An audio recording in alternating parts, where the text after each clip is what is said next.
In a world filled with sharks, bears, and killer bees, one man is brave enough to stay indoors to bring you the latest in gaming, movie, and pop culture news. That man is Tom Awesome, and this is the Outside is Overrated podcast. Hello and welcome to Outside is Overrated, a podcast about gaming and nerd pop culture. Thank you so much for joining us. I'm your magnanimous host, Tom Sidlogic, and we've got a great show lined up for you. Today we are discussing Starship Troopers. We'll break down the book by Robert E. Heinlein, the movie franchise, and the recent RTS Starship Troopers Terran Command by the Aristocrats. Joining me for the discussion today are Northern Minnesota's finest bald comedian, Pat DeGeest. Hey, everybody. And Indiana's own John Munch. Howdy, howdy. Welcome back to the show, guys. Now, John, you haven't been on the show since our surprisingly unpopular Kingdom Hearts episode last year. What crappy old things have you been playing lately? Oh, Vampire Survivor, if, Game Pass, Game Pass Unlimited or whatever we're calling it these days. OiO Game Club, my friend. OiO Game Club, thank you, yes. So, yeah, a lot of Vampire Survivor, a little bit of Sea of Stars, some Baldur's Gate 3, just kind of bouncing off a bunch of stuff, played some Balatro. I did finish Octopath 2, which was good. Nice, and you've been playing BG3 for a while, so have I. What do you think is the likelihood that you're actually going to finish that before we record that show in... I can't read my calendar. We're recording that in November, so... it's a November episode. I'll finish it by November. Yeah, I sure hope so. We're actually recording in October for November. I started playing Demon's Souls. I thought of you. You've beaten that game, right? I have. Yeah, I'm enjoying it a lot, but mostly it makes me want to play Elden Ring. It's like, oh, this is fine. Yeah, this looks very sharp. I'm making some progress. I'm getting incrementally better, but man, I should stop this and I should play Elden Ring. But I think I can complete Demon's Souls in less time than it'll take me to wrap up Elden Ring. So I'm like, well, I'll just plow through this or I won't. Yeah, it's pretty quick. That's a fun one. Yeah. Patrick, you are packing up and moving all the way from Minnesota back down to Florida. Did you decide to move just because we play more games when you're half a country away? That crossed my mind the other day as well, Tom. I'm sure our listeners don't know there was a time when I lived in Florida, and for whatever reason, I was a sucker for a good flight deal. And whenever it would happen, I would say, hey, nerd buddies, I can come to Minnesota in 6 weeks. It's a $85 flight on Spirit. I'll just bring underwear and one board game, and can we get together for a day? And we would just all make it happen. And then I moved back to Minnesota, and I don't know, there's just something so less fun or exciting about me driving from Duluth to the Twin Cities. Well, and we all get together. I don't think the problem is even you driving down to the Twin Cities, because, I got laid off from my job 6 months ago. Another mutual friend and I are willing to drive to your house, show up, play games all day, and you're just like, I'm good. Well, my girlfriend did, she works from home now, and she turned my game room into her office. So we'd have to, deconstruct her whole computer setup for the weekend. And, I don't know, I'm lazy. That's just a hassle I don't want to get into. Well, just drive down to the cities for crying out loud, Patrick. I like the adventure, man. I like, I don't know. There's something, I don't know what it is. It's the road trip. You're not at home anymore, right? If I said, hey, let's all play video board games in Indiana, you'd be like, I don't know who this guy is, but okay. It'd be exciting and new. Yeah, he gets it, man. Remember when I'd land at the airport and you guys would pick me up? It'd be 4 nerds in a car, and I'd be dressed improperly for Minnesota, and I'd get in there and you have a timer of how long it would take to make me sigh at your tired old Tom bits or something. Hey, my bits are not tired and old, you f***ing guy. And you just got me to get my first bleep out in 4 minutes. Thank you, Patrick. I'm going to try not to swear this whole episode. Awesome. Well, I was going to too, and I lasted 4 minutes. I blame you. Before we launch into our main topics, we'd like to thank our sponsor. Thank you, Premier Health. Check out their website at premierhealthmn.com. That's premierhealthmn.com. If you enjoy Outside is Overrated, please support the show at patreon.com/OiO. You can also follow us on social. Email the show at overratedpod@gmail.com. That's overratedpod@gmail.com. Follow me at TomSidlogic OiO on X, Instagram, and TikTok. Follow Pat at PatDeGeest, or follow the show at facebook.com/outside-is-overrated. We start our discussion today with the book Starship Troopers. Johnny Rico enlists in federal service to fulfill his civic duty and become a citizen. The book follows him from high school through boot camp and out into the field. It examines the morality of interspace conflict and why we fight. Starship Troopers, originally released in 1959, is Robert E. Heinlein's 19th book. Now, Patrick, you've had an affinity for this book for a long time. How did you first come across Starship Troopers, and how did your impressions of the book change from reading it to rereading it for this show compared to your nostalgia? I first saw the movie and just really liked it. It came out in 97, I believe, so I was 17. So imagine I'm just a young high school sex symbol driving his Chrysler LeBaron. Women want me, but I don't care. I like nerd stuff. I like science fiction, video games, Dungeons and Dragons, and Magic the Gathering. You wear a t-shirt with the day of the week on it every single day. Yes, yes. I had 7 t-shirts with 7 days of the week on it. And I just liked sci-fi has always been my favorite genre. I saw that. I was just hooked. I didn't get the subtleties and the nuance of the movie that the director was going for. It was just sweet action, the co-ed shower scene, fantastic. And I was probably the inverse of most people. The movie made me decide to pick up the book. And oddly, I enjoyed the book as well, even though they're very, very different. There's just a ton of less action in the book. The movie drew me to the book, and I really like them both. To this day, I am still a huge fan of both of them. That's awesome. John, what's your affinity for sci-fi, and what are some of your favorites? How did Starship Troopers stack up against those? Yeah, so I love sci-fi. I tend to be more of the popcorn variety, right? So your Star Wars, more Star Wars, less Space Odyssey. So I was big into the expanded Star Wars universe as a kid, but my reading tended to lean more towards fantasy. This is the second time I've read Starship Troopers. Friend of the show, Brian, I actually had his copy, I think freshman year in the dorms back in 2000 is the first time I read it, or 2001, really liked it. Rereading it a second time around, things can change. So, I really liked it, so far, it stacks up, right? It really does a good job with the description. Heinlein really does a good job bringing you into this world. And what immediately grabbed you in the world? The first chapter opens up with this action sequence. What hooked you from the very beginning? For me, it jumps right into the fray, right? It really sets up the stakes as welcome to the meat grinder kind of aspect of mobile infantry, and it gets us ready for discovering why someone would actually choose to go into that sort of role, right? Why would I sign up to be in mobile infantry? Well, John, I think you're missing the most important part. They start out in the mechs, dude.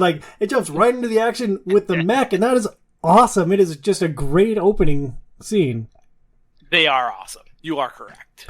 So the book picks up with the main antagonist, Juanito or Johnny Rico, in an action sequence showing off the capabilities of the mobile infantry. They wear these awesome mechanized suits outfitted with rockets and flamethrowers. Patrick, how well does this opening stanza set the scene for what's to come? First, quick note for people who haven't seen or read them both. It's combat is quite a bit different in the books. In the movies, it's a squads just getting shredded by the bugs, and in the book, it's really individuals. They're spread far apart. They're in these powered armored, mech suits, kind of hopping as they launch nukes and flamethrowers, and they're pretty much not quite Iron Man, but one man wrecking crews, heavily equipped, which is very, very different. The opening stanza, I don't want to get political right off the bat, I did start noticing quite a few parallels to our worlds. Just the I guess enemy in the first chapter they call them the skinnies or the natives, which skinnies quite possibly a derogatory term. Well, I think that he did explain that they're like tall, skinny people, right? Like, I think it fit with the opening description that he gave him. Well, they're tall, skinny things, but again, there's nothing more than that. They're tall, skinny, not humans, and that's I guess all the mobile infantry cares about. But they're Well, you know there's Patrick, the universe is a big place. They're on a foreign planet. Like, I don't remember if Johnny even tells us where exactly they are. Like, thinking of all of the galaxy, all of the universe, like, it could be anywhere. We don't know what these things are. So, like, he gave a very basic description of them, and then he started blasting. Well, that's it. There's a carelessness towards the native population of whatever planet they're on, and the mission itself is to kind of display the dominance of the mobile infantry, and it's to not specifically target the local population, but to just show they could destroy them if they wanted to. And Johnny Rico's hopping through the village, and he spots. Well, I think there are multiple instances, but one of them he spots a skinny, and he says the guy has something in his hand, so Johnny just hits him with a flamethrower. And they don't say if it's a gun. He doesn't know. They don't say if the skinny is a soldier. Do they have marked soldiers on the skinny world? He just kills them. Well, it's interesting that you have a moral dilemma with this, because, like, it didn't, like, bother me at all. And from my perspective, it dovetails in with something we're going to talk about a lot more with, like, the morality and the role of a soldier. It's like, they're there to cause controlled chaos, and, like, anyone that happens to be in their way is just an unfortunate casualty. So, maybe you're right as I talk through it. I was going to say, you don't have a problem with any of that, Tom? Just like, yeah, just kill them all, right? Which, I mean, that's pretty much, even in the movie, that's kind of that same mentality, right? Like, kill them all, right? All the one-liners that they come from. So the only good bug is a dead bug. That's right. And it's way, way more nuanced here in the book, right? But yeah, you definitely have some foreshadowing of what we're going to talk about later with like Zim and the Ravchek, the professor, because I think it's two different people. Yeah, Du Bois is the professor, and Ramzek is the dude who leads the Roughnecks at first. Yeah, in the movie they're the same, but yeah, the Du Bois, the what we get to later on when we're talking about the actual like ethics of their society. And I'm reading through this first chapter. I'm like, awesome, this is going to be super action-packed. Like, great, this is going to be a big change from the other Heinlein book that I read, Stranger to Strange Land. I'm like, awesome, let's tear some stuff up. This is going to be great. Nope. Anybody else see the parallel? To me, the skinny holding an object in Rico, assuming it's a gun, was just that's half of the police brutality protests that go on in America. Is it could have been a gun. It turned out it wasn't a gun, but I shot the guy because I feared for my life. And there, to be fair, there's not a ton of background. They just say the skinnies are the enemy, and that's it. But they don't. There's no delineation between soldiers or civilians in this. It's a skinny city. He's just hopping through, blowing stuff up, including a water processing plant. And there's a throwaway line by Johnny Rico, like, it'll make this whole city uninhabitable, and it'll be really inconvenient for them. Yeah. And inconvenient.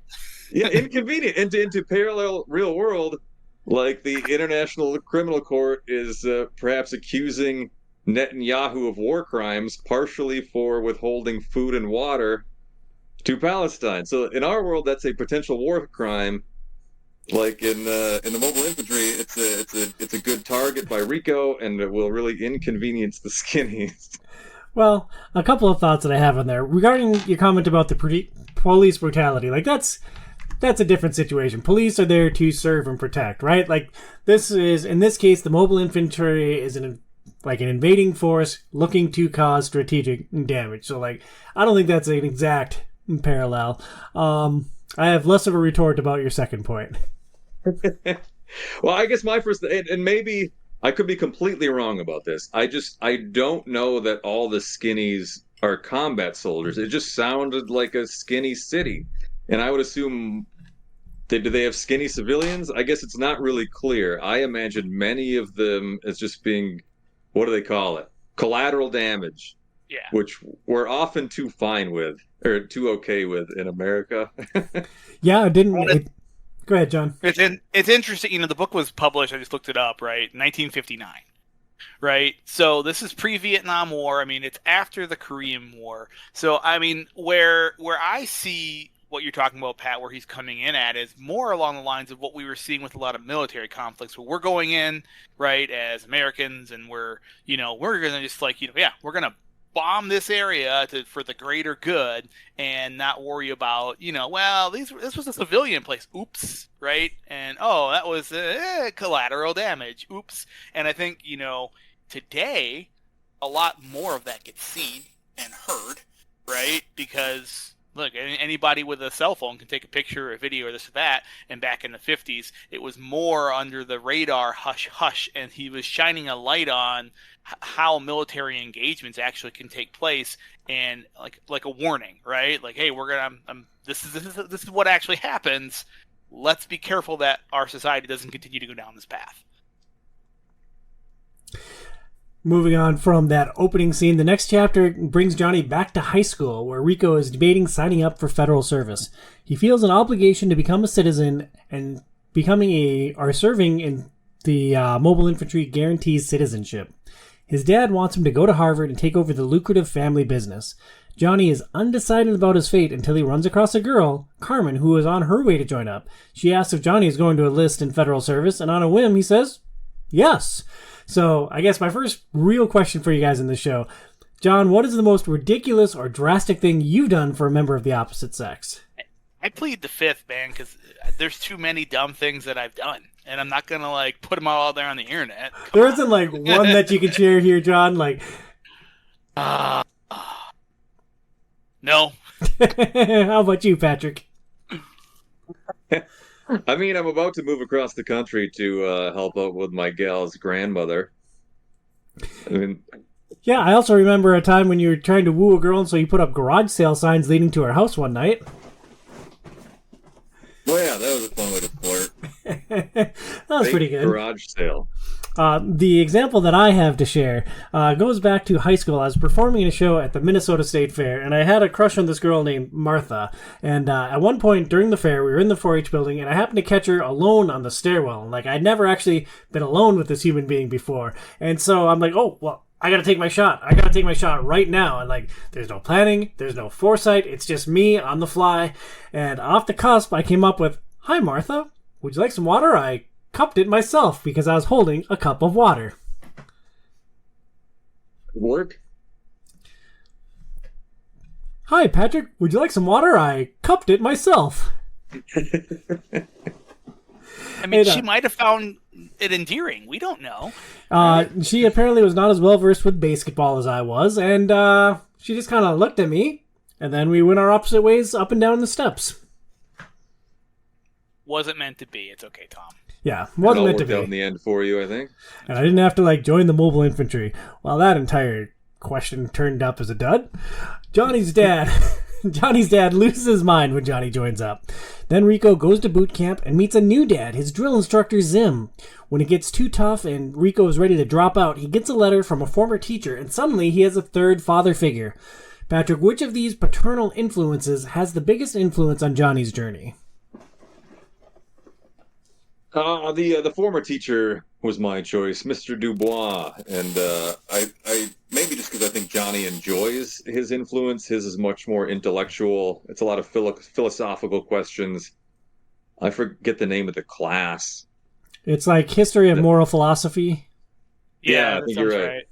History of moral philosophy, and it's just even I thought the questions were interesting. It's a lot of stuff about at least the fake history in their world, and what makes a citizen a citizen, and Johnny seemed really engaged and intrigued by that, and Zim kind of just challenges Johnny physically as well as all the recruits, and they all seem to hate him for it. Maybe maybe Zim's just as inspirational for challenging him that way, but Johnny does not like him, and none of the other grunts like him. And Johnny's dad quite obviously has very little influence on him because Johnny's dad wants him to go to Harvard and take over the family business, and Johnny's just like, nah, I'm out, and almost never talks to him again for the rest of his life. Well, I mean, that comes back full circle. But John, which of these paternal influences do you think had the most influence on Rico? Yeah, I agree. It's Mr. Dubois, or Dubois, however you say that. We see that thread of that teacher come back even in the interactions with Zim, right? Oh, wow, I got this letter, right? Oh, who sent you that? Oh, I know that guy, right? So even the little bits and pieces where Johnny does eventually look up to Zim and can see some of those things where he's getting a positive male influence from him are then further ramped up by that letter. So, Zim is cool, right? He's the drill instructor everybody loves, but it's all about the teacher, I think, for Johnny. It's that's what keeps Johnny going, I think, more so than Zim or his own dad. Well, I think it's interesting that you guys both think that it's Dubois. I think it's Zim, and I don't think it's even close. They have several stages in their relationship. At first off, Johnny hates him like an angst-ridden teenager. Then he realizes Zim is a human being through all of the stuff with Hendrix and the floggings. And then, by the end of the book, he is willing to risk his life to save Zim at the climax. Like, he didn't have to go down that hole. Like, he did it because he knew what the stakes were. So I thought that their relationship evolved throughout the book, and while he certainly hated Zim at the start, as all the recruits did, I thought they really grew together, and I really enjoyed that Zim influence throughout the book. I mean, it depends. Spite or whatever can be a very powerful motivator. So, certainly Zim motivates Johnny in that way. And there's an incident, I think, which we will touch on shortly that certainly humanizes Zim. Yeah, and I think it's that evolution of the relationship that makes it so interesting. Yeah, I don't know if but I mean, the question, right, is, which has the biggest influence on Johnny's journey, right? And I think that Zim gets the full impact of what Johnny learns from Dubois, right? That's why Johnny goes and he saves him. That's why Johnny stays in the infantry. I think is more of that, what he learned in those classes, than what he sees in Zim. And what he sees from Zim, right, he also then relates to what he learned in those classes, right? So Dubois is able to frame what he's seeing, and Johnny's able to say, oh, I want to be like that. I want to do like that. I see what this teacher's talking about now. So I see your point where, like, he does have a much better turnaround because we see that interaction with Zim, but I still think the teacher had a bigger impact over his entire life. Yeah, it's interesting weighing the major impact that Dubois had in several smaller interactions versus what I view as the bigger impact with Zim through continued interaction. Well, a large section of this book follows Johnny's experiences in boot camp. John, what were some of the most influential moments from his time at Camp Arthur Curry? I think, like, just the pure deprivation, right? They were really getting these troops to, like, go without, right? So that they would figure out how to survive on less than what they have. So it's this really cool thing where it starts out and you're seeing it as just pure cruelty, but then you start to realize that, like, oh no, what they're doing is they're just training these soldiers, right? Hey, how are you going to survive when you're out in the wild? You got to, steal food when you can and save it and this and that. So I thought that was an interesting part of it. I'm glad you brought up the stealing food because I thought that was a really interesting scene too. Like, they get sent out on this march and you're in Johnny's head through the whole march, and like they get to wherever they're saying they set up camp, and like the army didn't provide any food. So the only food that the soldiers had was what they had swiped from the mess hall earlier. And Johnny says that he actually comes out with less food than he started with because you share and you share alike. He made the point that either some people had already eaten their food or that, like, they weren't prepared enough to, like, steal it. So I thought that scene in particular was really interesting for the early part of the book. Yeah, I like that. And, it showed Johnny's camaraderie, right? And it showed also that, he was able to adapt, right? And I think we continue to see him grow like that throughout the book, which is really interesting as a character. Yeah, that's a good point. Anything else stand out to you from their time at Camp Curry? We're definitely, we're going to get into Hendrix and then Johnny's own flogging. I'm not sure, so that really, really stood out, where, Johnny made a mistake, right? And I think those are, the key points of those stories. Those were the big ones that stood out for me. Yeah, the floggings were mine as well, and we kind of hinted at that. That's part of the growth of I guess Zim and Johnny's relationship is Hendrix gets flogged for, spoiler alert, if you haven't read this 1959 book, Hendrix punches Zim in a moment of frustration, and both Zim and his commander, I forget his commander's name at the moment. Yeah, I can't remember it off. Remember? No.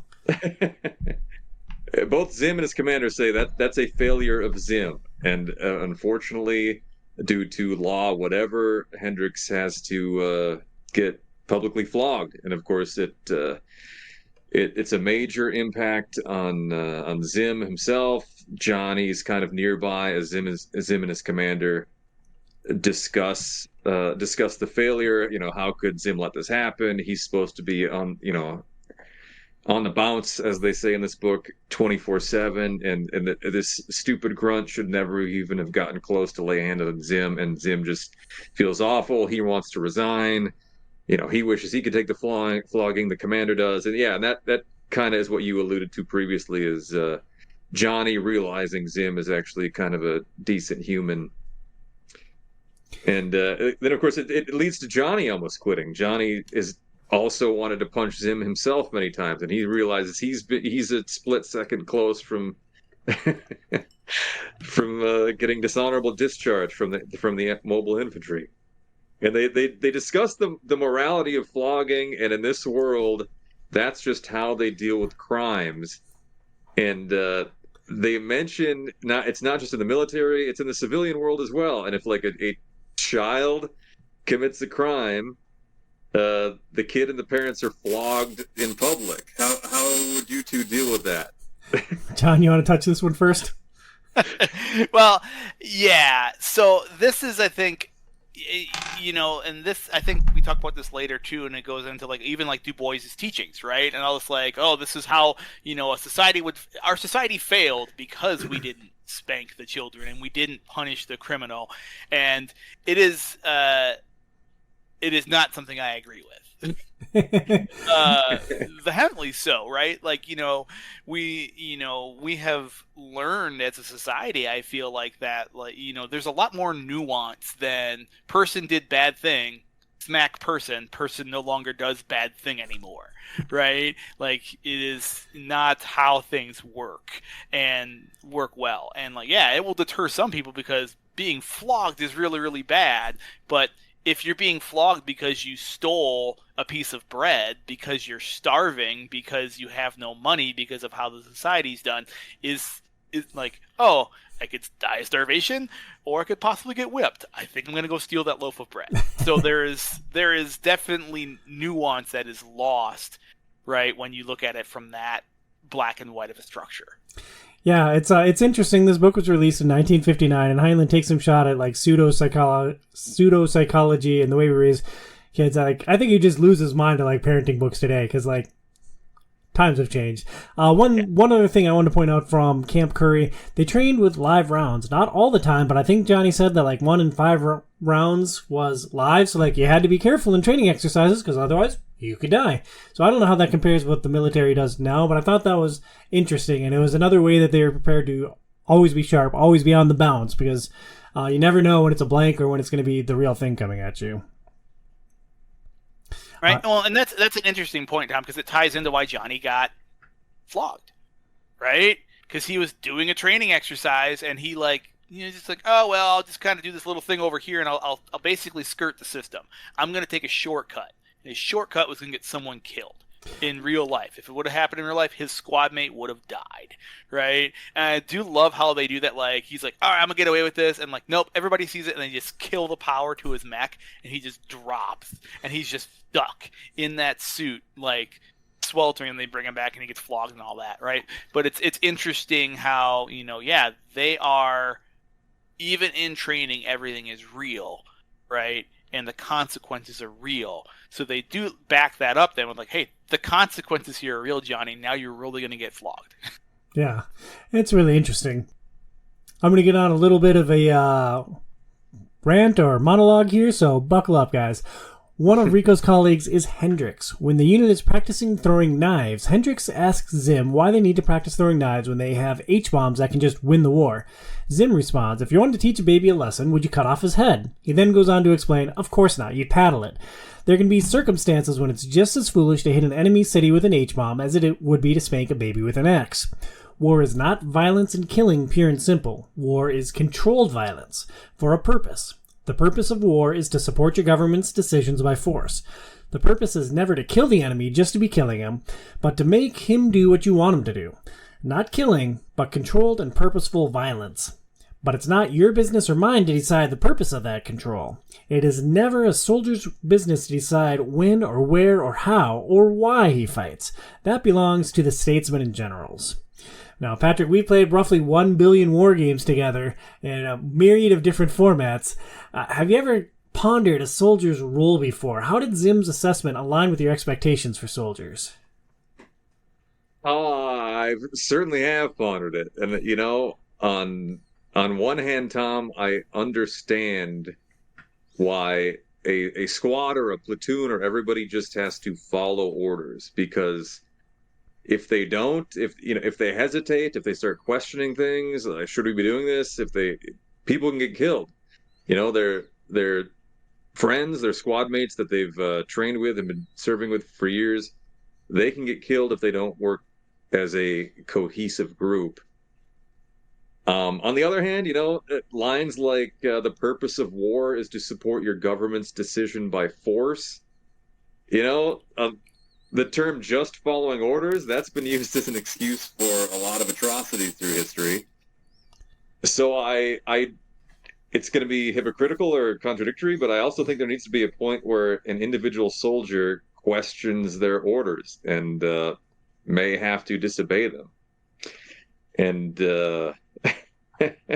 I'm sure it's not easy, and I'm sure that's why the military trains them to just have it be instinctual, to react, to condition them. Interestingly, Johnny sort of does this later on. He meets his dad and his father, and his father's just like, "Hey, I got orders. I got to get to my next deployment." And Johnny's like, don't worry about it. I know how the military works. You don't have to be there for like another hour or so." And Johnny's then late for his next appointment, and his superior there, once he hears that Johnny's talking to his dad, is like, "Oh, okay, it's fine. You know, I wouldn't want somebody in my unit who wouldn't come in late to talk to his old man." So there is a hint of it's okay to disobey orders for the right thing. Oddly, it's to hang with your dad instead of saying, "No, I'm not going to blow up this water processing facility for the skinnies." Johnny never disobeys in combat, which understandably can get your squad mates killed. John, your thoughts? I mean, I think, I agree with Pat on all that. It's all fantastic. I do really like Zim in this scene, and he's really interesting, right? Because he's, you know, on one hand saying, like, hey, our job is to just do what we're told. But, like, at that same time, he has a grasp on, like, also why they're taking those actions, right? Like, he does a great job of explaining, hey, we're this tool that's going to be used, right? And we're the right tool for the job, right? And, like, you know, sometimes we're going to be the axe and sometimes we're going to be the spanking, right? And we don't decide when and where we're doing that. We just go and we do the action we're told. And, it is a very, very interesting perspective of, like, well, yeah, at some point, right, that individual, like, you have to have that. Are they going to have that moment, like the "Are we the baddies" moment, right? Where they look at each other and, like, you're like, oh, wait a minute, are we the bad guys? Like, we are messing up all these people. We're doing all these things. Like, we're the baddies, aren't we? So sometimes, like, eventually you get to that point, and if you don't, right, then it can get pretty dangerous pretty quick, I think. My perspective has always been that a soldier's role was to kill all the opposing soldiers, which maybe that's completely like bound in risk and Axis and allies. I thought this was an interesting way to say that genocide is not the goal. Paired with the opening action sequence where Johnny was scanning for high-value targets to obliterate, it helped me kind of understand the strategy behind warfare, that it's not just killing everything that moves. Like, there's some control behind the chaos. Pat, you mentioned something in the show notes earlier that we didn't actually bring up. What kind of a device did you notice that Heinlein used to deliver a lot of these lessons in morality, or a lot of the philosophical questions? It's constant in this book. It was constant in A Stranger in a Strange Land. It's the naive young character would constantly just say, "Huh? I don't understand." And then the Zim or, Jubal from Stranger in a Strange Land would just go on for paragraphs about it. This is clearly the answer, young Padawan. And it happens over and over with a lot of different, Obi-Wan figures. And I didn't notice at all reading through either one of these books. I mean, it was pretty prevalent in Stranger in a Strange Land, but Michael's a Martian, for crying out loud. Like, he'd literally never been on Earth. Someone had to explain some things to him. With Johnny, it's a little bit more heavy-handed, but did that bother you throughout the book? Because it didn't even register for me. I don't think it bothers me. It's just he leaned a little too heavily on it, and I just think it's Heinlein giving himself an easy excuse to say this is how society should be run, and it came across as hand-fisted. I just like it a little more subtle myself. Sure, and I haven't read any other Heinlein books outside of the two that we've mentioned here. Have you guys read other Heinlein? Is that a device that he frequently uses, or? I've read a couple of other ones, and I don't remember it. I read Mark of the Beast, which I didn't like at all, so it wasn't memorable. And I read The Moon is a Harsh Mistress, but that was years ago, so I have a pretty bad memory of that one. Yeah, plus you love the Silmarillion, so all your opinions are trash. Sure. And well, one more thing to touch back on this point, too. And, sometimes it happens in a lot in warfare. You are to be sacrificed, you're a diversion, or you're expendable for the greater good. And if the soldier individually knows that, is he going to obey? And a lot of times they can't. So when he's saying, it's not the soldier's business to decide when or where he fights. I don't know if you told a squad, "Hey, we're sending you in to die, or we're gonna let you die in this last stand just to buy us another week over here on a more valuable piece of real estate." I don't know how soldiers would react in that scenario. I agree. Not gonna fight too hard. Well, it's interesting that you bring that up, Pat, because they don't really have that situation within the book. Like, they certainly do things like that in the game. They hang units out to dry. They hang groups out to dry. One of the things that struck me throughout this book was how tight they were and how they never let anyone behind. Even in that opening action sequence, Johnny almost misses pickup because he goes to check on a fallen comrade, pick him up, bring him back. And I don't want to constantly get political or controversial or even conspiratorial. But I think you want to get conspiratorial, Patrick. I think that is right in your wheelhouse. So let it rip, my friend. I've never served myself.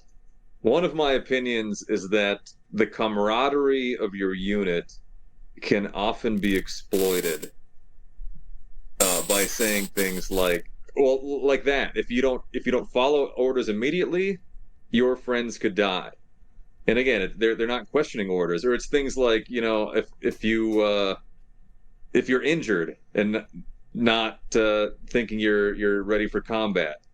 And in Starship Troopers, they don't even let those people fight. There's a guy who's sick, he has a cold, and they say, "You're out, you're not going on this mission." But I think in reality, that's not the case. I think it's more often the case where they say, "You got to get out here, you do what you say," or these, your buddies who you've trained with forever, they're at risk if you don't do everything we tell you. That's and it. I'm a guy who has learned not to trust authority. So my opinion is probably skewed a little bit, but I've talked to people who have served, and they just have camaraderie, and you support your teammates or they die, just beaten into them every single day. And I think it's used against them at least sometimes. Well, that's interesting. It makes me think of Band of Brothers. And in that episode, in our World War II episode, we watched Band of Brothers. We talked about it. When the unit gets sent to Bastogne, there are guys who have been injured who are rushing back from the hospital to get back into the field. There's one guy who takes his full stay at the hospital, goes through all the rehab, and he comes back after being away for all that time, and he's ostracized because he didn't break out of the hospital to go back to the front line. So I think that's an interesting point that you bring up, Patrick. Yeah, and it's I don't want to oversimplify it by saying it's a complicated situation. It is. I don't know. I feel bad. I feel bad for people who serve, because I think I think it's usually how it's framed here. They don't have any details. They're just taught to do what they're told and obey, and hopefully the people at the top are doing the right thing, or they're going to end up dead or limbless, or they're going to buy a farm or a piece of a farm, as they put it in this book. Yeah. Well, moving on to the downfall of society. This book addresses corporal punishment as a cure to societal woes. While they are at camp, Hendricks punches him in the face, admits it to a senior officer. Johnny makes a careless mistake. A squad member would have been killed because of it. Both got flogged. This leads Johnny to reflect on a school lesson. Du Bois is explaining how society was at its worst in North America in the 20th century, that people avoided parks after dark because they were too dangerous, even though they had more police and courts than the current Federation setting. Du Bois asks Johnny to define a juvenile delinquent. He compares raising children to raising puppies. Johnny points out that when housebreaking a puppy, you had to catch him, rub his nose in it, and paddle him, and that you had to do it immediately and repeatedly. Du Bois goes on to explain that with delinquents, they were frequently caught and scolded, but their noses were never rubbed in it and they were never paddled. Now, quoting from the book, while a judge should be benevolent in purpose, his awards should cause the criminal to suffer, else there is no punishment. And pain is the basic mechanism built into us by millions of years of evolution, which safeguards us by warning when something threatens our survival. Why should society refuse to use such a highly perfected survival mechanism? However, that period was loaded with pre-scientific, pseudo-psychological nonsense. Back to these young criminals. They probably were not spanked as babies and certainly were not flogged for their crimes. The usual sequence was, for a first offense, a warning, a scolding, often without trial. After several offenses, a sentence of confinement, but with sentence suspended and the youngster placed on probation. A boy might be arrested many times and convicted several times before he was punished, and then it would be merely confinement, with others like him from whom he learned still more criminal habits. This incredible sequence could go on for years while his crimes increased in frequency and viciousness, with no punishment whatever, save rare, dull, but uncomfortable confinements. Then suddenly, usually by law on his 18th birthday, the so-called juvenile delinquent becomes an adult criminal, and sometimes wound up in only weeks or months in a death cell awaiting execution for murder. A student responds that she doesn't see anything wrong with their system, that it's better than not being able to go outside for fear of your life. Du Bois goes on to explain that humans have no moral instinct, that all we possess is an instinct to survive that can be cultivated into more subtle and complex motivations. Quoting from the book again, "The basis of all morality is duty, a concept with the same relation to the group that self-interest has to the individual. Nobody preached duty to these kids in a way that they could understand, that is, with a spanking. But for every juvenile criminal, there are always one or more adult delinquents, people of mature years who do not know their duty or who, knowing it, fail." And that was the soft spot which destroyed what was in many ways an admirable culture. John, in the grand scheme of sci-fi, is this a plausible enough reason for the downfall of society? Does it reasonably set up the authoritarian government envisioned in the future of Starship Troopers? No, I don't think so. I mean, I think that in this instance, we're in one of the prosperous communities, right? So the soft people who were not spanked are the problem, right? 'Cause all these people they've bought in, right? And they're doing well. So of course we're doing great, right? And to me, this is almost a little bit more of justification after the fact, right? And I would be interested to see the history of how this society took over. And I don't think and to me, it's a little scary, right? When we get political about today and we look at people in our society today who have this sort of mentality where like, yeah, we just want to have a dictator, right? We want someone to come in and take control. And that's how these sorts of governments ramp up, right? And, and this is technically a democracy that we're in here as far as Heinlein's, because citizens get to vote. But let's remember, all citizens have been brought into the military and gone through all the indoctrination that the military brings. So who are they going to vote in? People who support the military, right? So it's a fake democracy. So to me, this whole idea of like you didn't spank the children enough, right? They can point to whatever perceived weakness they want, right? And so they can then justify their current prosperity. It's the juvenile delinquents we didn't punish enough. Now we've rounded up all those people and punished them, right? And now we're great. John, you on board? Is spanking the answer? Or Pat? I'm looking at the wrong screen. It's hard for me to reach Heinlein's conclusion that the society will collapse because we're not spanking youngsters enough as well. Although I was spanked once in my life. I don't know what you guys. Several times. Outside of pleasure, outside of pleasurable experiences, I've been spanked once as punishment. I started a forest fire one time, and my dad busted me and he spanked me, and I never started a forest fire again. Never really got in trouble again. So let's pause right there for a second, Patrick. Where did you start a forest fire? How did you start it? What happened? Was it for it was in Mora. It was in Mora. I was a young kid. I don't know, 7, 8 probably. And my dad was a smoker. So I just took some of his matchbooks out to the forest. We had big pine forests there. And they have like a literal carpet of dead pine needles. And I would just, pile them up and just light it. And of course, I was young and stupid and not being careful, and it got to a point where it was starting to spread out of control. And luckily, my dad busted me, helped prevent a forest fire, and he took me home, gave me my first spanking and last spanking. I got spanked way more times than that, but like, how big did this blaze end up, Patrick? Like, did your dad just like come out with a bucket, or did hose, or did they call the fire department? Was it in town? Like, we've been friends a long time, Patrick, and I never knew that you started a forest fire. I don't remember it being very big. It was controllable by himself. I think it was out of control for an 8-year-old. Sure. Oh, that's... So I think I don't even think he had a bucket. I think he just stomped in the right places, and I was just too stupid to know what to do. But had he not been there, it could have at least burned that forest down. It was on the Woodland in Mora, which is a block north of Riverside.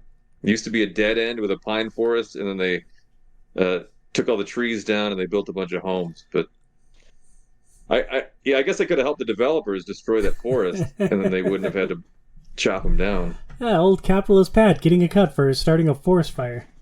Perfect. That's wild, dude. I mean, yeah, I'm with you guys. It's a bit of a leap that not spanking criminals caused the downfall of society. So after 100... Oh, go ahead, John. I was going to say, it's a little bit of old man yells at cloud, too, right? Like Cloud Strife? No, like old man yells at cloud, like the Simpsons joke, right? Like it's a little bit like, oh, kids these days, right? Yeah. It's a little bit of that from Heinlein in this one. I kind of take it as.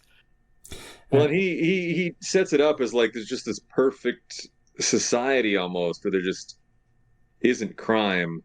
I mean, I could see a serious flaw, and at least our world, women would be severely underrepresented if your ability to vote was based in the military. In this world, I think he tries to balance it out by saying, well, they're so good at being in the Navy that I don't know if he thinks it would be pretty even there, but certainly in our world, it would be like 90% men voting, 10% women. And maybe that's how you get to the point where you just flog children in the square. Oh, yeah. Oh, Pat just cracked the world. Good job, Patrick. After 136 pages, or half the book, Johnny Rico becomes a trained soldier and sets out as a member of the mobile infantry. The war with the bugs hasn't officially started yet, but Johnny notes that peace is a state where no civilian pays attention to military casualties which do not achieve page 1 prominence. But if there was ever a time in history where peace meant there was no fighting going on, he was unable to find it.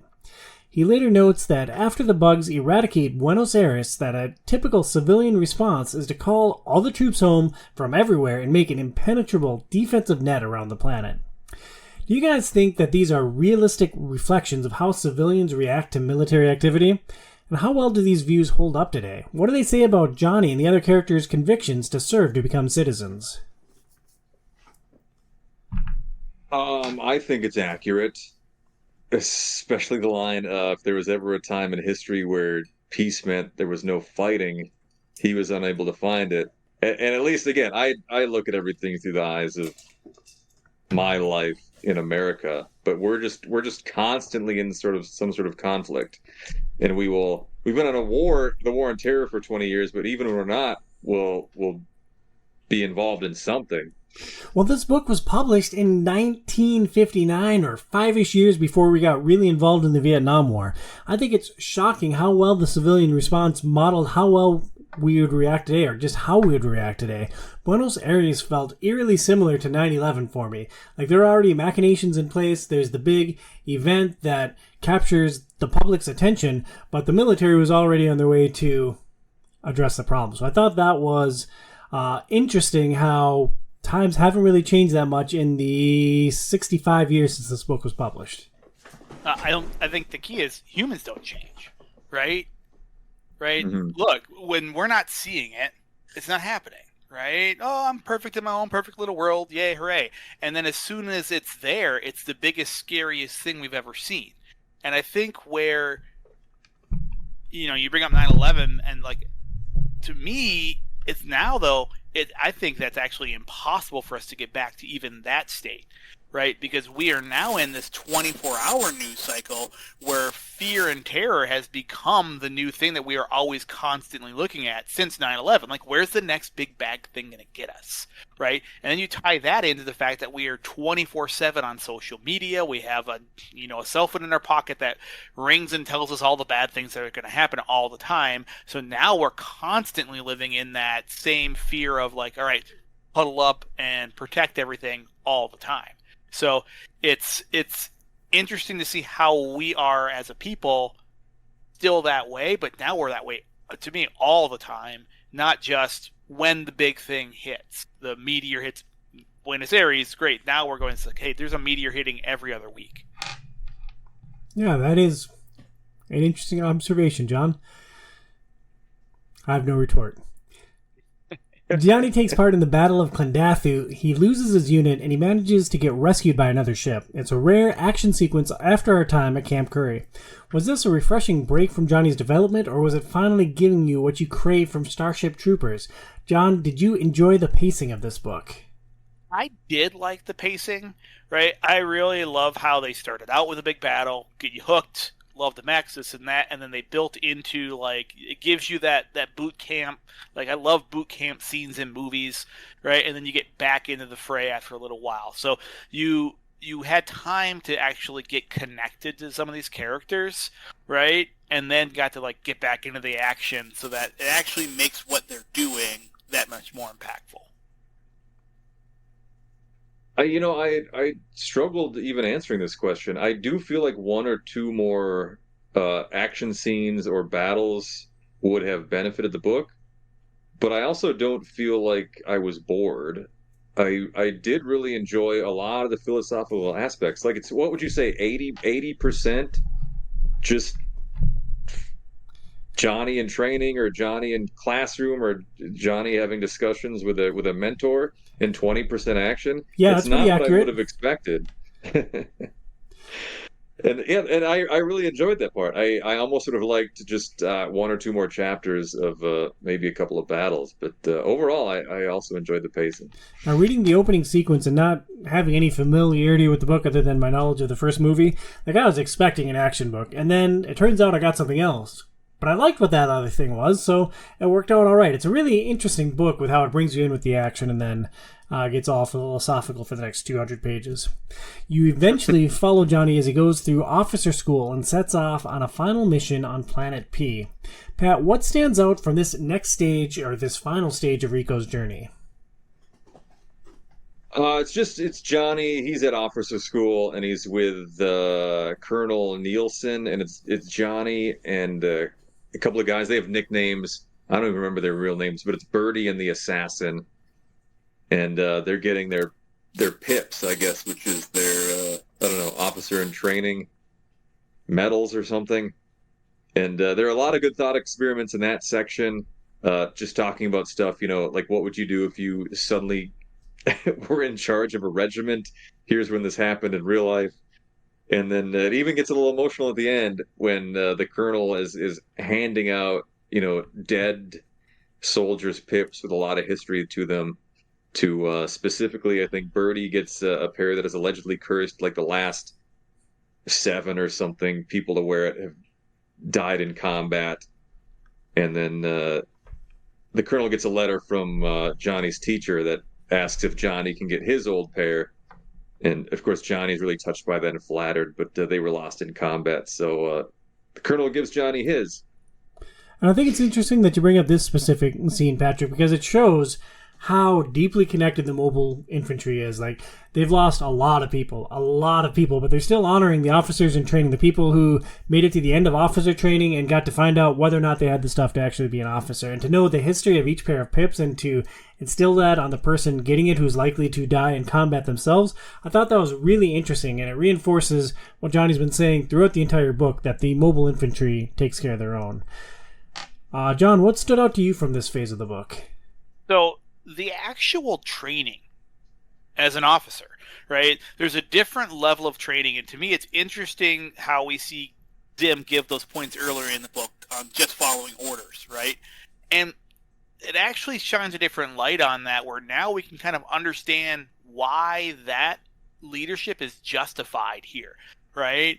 In this perfect society, as it's being told, the leaders would do this. They would go back to school. They would learn strategy. They would learn advanced mathematics. They would learn all these things and go through all these lessons on how to be a good leader, because if they don't, their troops die, right?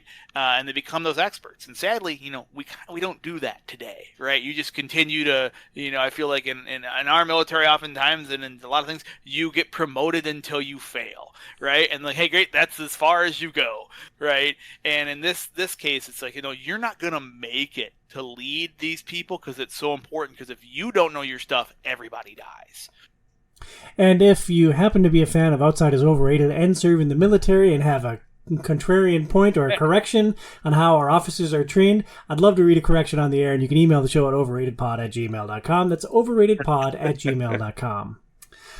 What I thought was really interesting out of this phase was Johnny's journey to Planet P. While he's on the ship, he's got this long journey, and he's got to do all of his soldier stuff. But in addition to that, he's also got to attend to all of the suits. He's helping make sure all the suits are tuned up so that when they get there, every possible soldier can drop. He's doing extra math homework because he struggles with math. He's burning himself out, and he eventually has a heart-to-heart with his commanding officer, Blackie, who comes in, sits him down, and says, "Why are you bothering with math?" And Johnny's like, "Well, I have to. I need to get my math in. I need to do all this other stuff. And Blackie's like, "Stop. Here's what's going to happen. Here are the possible outcomes from Planet P. Either you're going to buy the farm, and then you don't need math. You're going to buy a piece of the farm, and then you don't need math, and you're going to get an honorable discharge. Or you'll survive, and then you can do the math on the way back." And I thought that was really interesting. Blackie stripped all those duties off of him and said, "You're failing your men. You're not in a condition to fight. You are going to exercise for 2 hours from this time to this time every day. You're going to get X amount of sleep every night. And when we get to Planet P, you're going to be ready to fight." I thought that was really interesting because Johnny was trying to do everything for everyone, and his commanding officer was like, "Stop. We need you to be able to fight. You're not doing any of that other stuff anymore." What was a big emphasis on math? I was curious. I think just that Johnny makes a comment that you need math for anything in the world, and that it's always good to know more of it. And I think it was a tool to show that Johnny wasn't a perfect candidate for leadership. Like he had a weakness, he had a flaw, and he had to work hard to try to overcome that flaw. I think that was the purpose of the math. I like that. It would have been fun to see him use it. It's the common high schooler complaint, when am I ever going to need this stuff? The closest he comes is when he's arranging underground bug detection sensors. Maybe that needs geometry or something, but he never does really use it to my memory or recollection. Yeah, mine neither, but math, dude. The last 50 pages of the book follow Rico as he leads a mission to capture a royalty cast of bug. Cast? I need burns. I don't know how the English language works. Cast.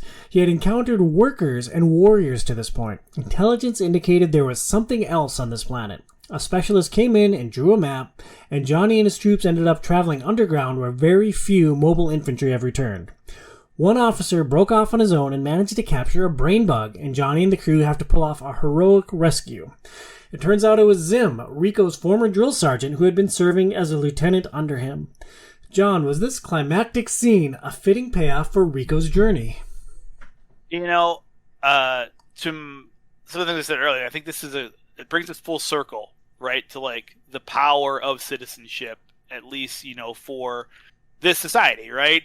This is where you could really take this story of Zim, like this guy who was, mobile infantry, right, got demoted, went back, like just this amazing recruitment story, right? And that's like how you're going to get those infantry members to join in. Look what you can do as an infantryman for your society. So I thought it was really impactful for Johnny to see that character who he looked up to and had those moments with, right, fulfill through those promises that they had talked about in the beginning of the book for him. Right? Why did you join up for infantry? Oh, look what everything came full circle from what Zim said and then what Zim did. Well, I think it's interesting that they kept Zim's identity a secret until the very last moment on the plan. It's like Zim was Rico's guardian angel. I loved how it came full circle with him because Johnny knew that Zim was the lieutenant serving under him, but Heinlein kept that information from us until the end. Like, Johnny was instructed to not screw up, let his lieutenant handle everything, and he was told that he had the best lieutenant in the fleet, and it turns out it was Zim. I thought that was really interesting how they wrapped that all up. Yeah, and like you guys mentioned, I like the circle and the connection there, especially because if Zim doesn't train his soldiers well, maybe Johnny can't get in there and save them, and then Zim dies on the mission, and they don't capture the brain, and all is lost. So yeah, it's a nice big turnaround from there. I kind of just like that Johnny is never really like just this awesome super soldier killing machine. He's kind of just a pretty good soldier, but he's still constantly learning, often making mistakes. He's just growing throughout the entire book, right up to the very end. It's not like he's Iron Man. It's not like he's James Bond. He's just doing his best with his poor math skills. And I'm not, I don't even know if he's the hero of this story. He's the guy you look at the world through, but he's not the hero I'm used to in a lot of sci-fi shows. I guess I'm putting it that way. Yeah, he's not the hero. Zim is definitely the hero, and I think that's what makes Zim so compelling, because like he's the hero of the story, but he's an ancillary character until at the end of the story. Yeah, it's a different take, I guess. The book ends with Johnny leading Rico's Roughnecks into a similar mission on Klendathu, this time as a lieutenant with his father as one of his platoon leaders. The war is still ongoing, but every year the mobile infantry is making progress. Reflecting back on the entire journey, what and who sticks out from Starship Troopers for you, Patrick? To me, it's mostly just the whole concept of the world that they live in, the hierarchy, the government. What if the military could just control everything? What if you could only vote by serving in the military? I don't really agree with how Heinlein pictures it. I probably disagree quite a bit, but it is interesting to think of. Well, do you think that our current government is doing a better or worse job than this envisioned future, Patrick? Well, that's the thing. I'm always on the lookout for a new, better government. I think ours also certainly has a lot of flaws. I'm not sure I want to go this path, but yeah, I'd like a better book with a better government, and then I'll jump on board with that one. How about that? All right, so say that you had to serve to become a citizen, Patrick, in real life right now. Would you join up so that you could become a citizen? Would you do your part? Man, I'm so anti-authority right now, I would get whipped. I would get flogged in the square. Well, Patrick, I've known you for a long time. Like, is that really a bad thing? Well, it depends. Like, they don't mention a lot about what other citizens do, except Johnny's dad's in business. They don't even expound on that. He's just a business guy, and in the end, Johnny's dad kind of feels like he still has to join up to prove that he's an actual man. Like going to Harvard and being a successful business guy is not enough in his mind. He has to join the infantry, otherwise he would, die wondering if he had what it takes. And I think that's how Heinlein sees citizens, which I don't know if I agree with that. Yeah, like if I was given the choice, like serve or like go to Harvard and run the very successful family business, I'd probably choose the family business. Like, not voting? Okay. Like, I think that I would go a different path. John, who and what stuck out to you?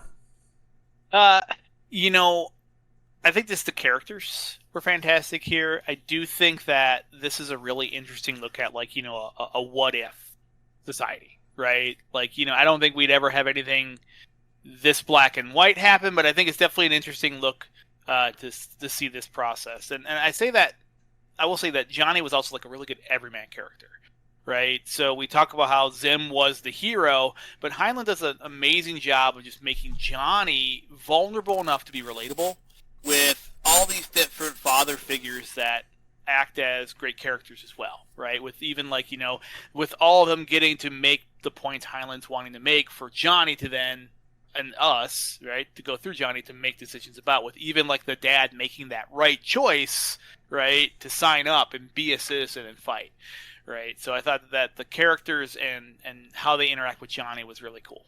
And I thought the philosophy was really interesting, especially the morality of why we fight and do we have the right to expand? Because one of the characters posits, do we have a right to expand across the universe? And the response is that time will tell. Either we're going to win this war and we'll expand, or the bugs are going to win the war and they'll expand, and that will determine who had the right to expand. Before we get into our final impressions, I had one piece of trivia. Do you guys know what country Johnny is actually from? On the movie, he's not talking about the movie. Loudly. We're talking about the actual character from the source material, Robert E. Heinlein's book. But go ahead, Patrick. If he mentioned it in the book, I don't remember. Costa Rica? Very close, John. It is the Philippines. Oh.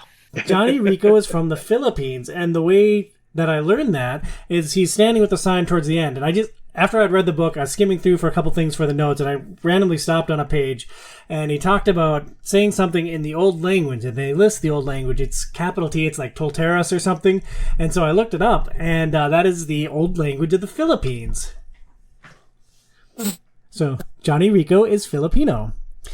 Nice deep dive. Yeah, good stuff. John, what are your overall impressions and your final thoughts on the book Starship Troopers by Robert E. Heinlein, published in 1959? Tricky book. On one hand, I love the combat, the mech suits, all the descriptions of the fighting, right? But, it kind of comes in and it glorifies a society that goes against many of the norms that we face today. So, it'd be interesting to see more of this world, to see if everything is as picture perfect as it's portrayed, right? To see it come from different avenues would be really, really interesting. Yeah. Well, let me poke at that for a moment. It does glorify a society that goes against many of the norms, but, it's fiction. So, if the book reflected today and the way our society works today, we lose some of that escapism. We don't wrap our head around a different way of thinking. We don't think about the philosophy, the morality of different choices that have happened in their way. So I get your point, but I also think that as a work of fiction, I'm glad that it took a setting that was familiar, but put a different flavor on it. Yeah, I can see that. It makes you look at the world, because it's fiction, we wouldn't see that and be able to think and have the conversations we've had today about it. Yeah, I'm super smart. Pat, your final thoughts on Starship Troopers? A lot of similar stuff. Yeah, I just kept seeing parallels to our world in a lot of ways, which I always think is fun in an old sci-fi book. What is it? 64 years old, I think. 65. Yeah. Isn't it crazy that the civilian response would be essentially the same today, though? That blew my mind when he talked about pulling all the soldiers out from everywhere and forming an impenetrable wall around home. I'm like, that is exactly what we'd say today. Yeah. There's a lot of stuff which he he just nailed. It seems so prescient, and there's some stuff he's just so far away. Like they're still getting mail. He didn't come up with any better communication method in this world than they're mailing letters to each other. Well, Patrick, I mean, if you told him we could send messages electronically, like he'd say that's magic. Like, sure, they have radio communications, but like the email or text messaging, that would seem like magic in the late 50s. Yeah, but like some books are really really good at coming up with new technologies like that. Like even didn't Stranger in a Strange Land they had like TV. They had like video conferencing. Yeah, like Zoom calling essentially. And I don't remember which one came out first, but like in this one, there's that whole paragraph about how if mobile infantry does everything right, it's that you get your mail on time and it's yours, and they give you a moment to read it. And I'm like, are they still using stamps? Oh no, little mechanized pigeons, Patrick. What else stands out to you though? Like newbie characters. I think you wanted to talk about a parallel to Stranger in a Strange Land. It was. It's kind of what I mentioned before. Just the newbie characters are always a bit too naive. And I guess that's the point of a newbie character. And the wise characters they're a bit too infallible. Zim might be the only one of them that screws up, right? Is he the only mentor figure that makes a mistake throughout the entire novel? Well, and he gets punched once in a split second. That's the biggest mistake in the entire novel of any sort of mentor. And I like a character a bit more flawed than that myself. Yeah, that's interesting because like the lieutenant, I forget what their actual name is, but like they were flawless, and then Jelly takes over, and Jelly is flawless, and Blackie seems like a kind and benevolent leader, and Colonel Nielsen has that heart-to-heart where he's handing out the pip. So that's a good point. Like they are all awfully squeaky clean. Yeah, I just I like a little more nuance and maybe a dirty side to my people, but that's just me. Well, you've been friends with me for a long time. This book is 65 years old, and I think it holds up remarkably well today. It makes me want to read more Heinlein. I've read Stranger in a Strange Land, now Starship Troopers, and I really enjoyed it. I thought I was getting an action book, and I wound up thinking about philosophical topics and societal issues far more than I thought I would. I thought it was awesome. Starship Troopers, written by Robert E. Heinlein, published in 1959. Hey, Tom, I'm about to move across the country. I've been lifting boxes. I've been lifting couches and duvets, dressers, things of that nature. I haven't even begun to lift the spirits of the friends and family that I've left behind. And already my back is hurting. It's in pain, man. I can't sleep at night. Do you have any suggestions? Yeah, well, first question, are you moving the boudoir with you? That's the thing that shoots water up your butt, right? The duvet? Is that the duvet? The duvet is furniture. What's the butt water thing? Bidet. Yeah. You bring that with you, Patrick, or are you leaving that behind? Do you think I'm rich enough to have a bidet? Oh, is that why the garden hose was leading into your bathroom? I'm gonna have one of those squirt bottles. Well, Patrick, check out Premier Health. They have solution for back pain, neck pain, moving-related injuries, and more. We suggest seeing Dr. Camille in Golden Valley, Minnesota. Learn more at premierhealthmn.com. That's premierhealthmn as in Minnesota.com. Next, we're going to discuss the movie adaptation of Starship Troopers. There are actually 5 films based on Starship Troopers. There's 3 live-action films and 2 animated that released over 20 years. I'll give a brief overview of the movie franchise, but for the purpose of our discussion today, we're going to stick to the original film's adaptation for the book. So in 1997, Starship Troopers released. It's directed by Paul Verhoeven, probably Pat's favorite director. He's got 31 directing credits, including RoboCop, Total Recall, Showgirls, and Hollow Man. The movie is set in a future where humanity is at war with insectoid alien species. This satirical sci-fi action film follows a young soldier named Johnny Rico as he joins the mobile infantry to fight against the bugs. The top 3 actors in the film are Casper Van Dien with 148 acting credits, including Sleepy Hollow, Attila, Battle Angel, Sleepy Hollow, and Tarzan and the Lost City. Oh, hey, I put Sleepy Hollow in there twice. Good stuff. Also starring Denise Richards with 121 acting credits, including The World Is Not Enough, Wild Things, and Love Actually. And Dina Meyer, who has 99 acting credits, including Saw, Johnny Mnemonic, Star Trek Nemesis, and something I didn't know existed, the 2002 TV show Birds of Prey, where she played Oracle, or Batgirl. I didn't know that either. Yeah, kind of interesting. So, 7 years later, in 2004, Starship Troopers 2 releases Starship Troopers 2, Hero of the Federation. It's directed by Phil Tippett. It's his first directing credit. Of course, he's actually a graphic effects designer who worked on the original Starship Troopers. It's a direct-to-video sequel where a group of soldiers become stranded on a remote outpost overrun by the Arachnids, forcing them to band together to survive against the relentless enemy. It stars Richard Burgi, Colleen Porch, and Ed Lauter. I watched this film. Pat, I remember watching it with you back in the day and hating it with a burning, fiery passion. Today, it's not that bad. It's a generic space horror film. Like, basically, the bugs are infesting people, and they're just trying to survive and get out of this tower that they're trapped in. It's not a great film, but, it's better than a lot of the video game movies that we've watched. I rewatched it, too. It's, clearly very low budget. I'll agree with everything you say. It's not terrible. It's not good. But if you enjoy Starship Troopers and you want Starship Troopers 2 to be like Starship Troopers, you are going to be sorely disappointed.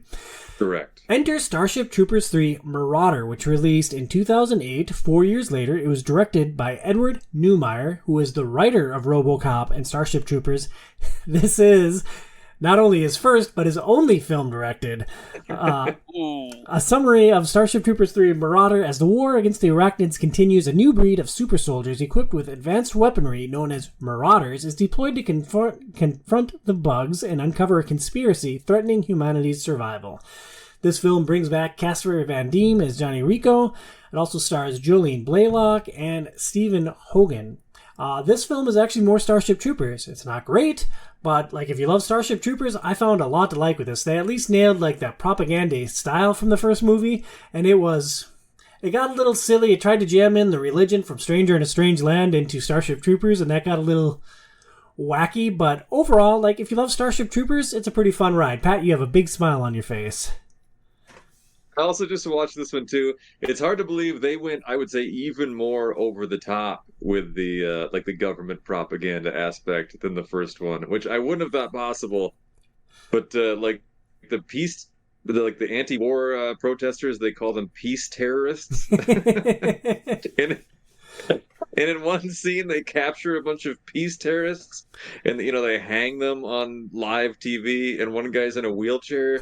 So they get a team of MI to carry his wheelchair up the steps to the gallows so they can hang this peace terrorist. It's so much more over the top and just spoofing this kind of ideology that they started with in part one.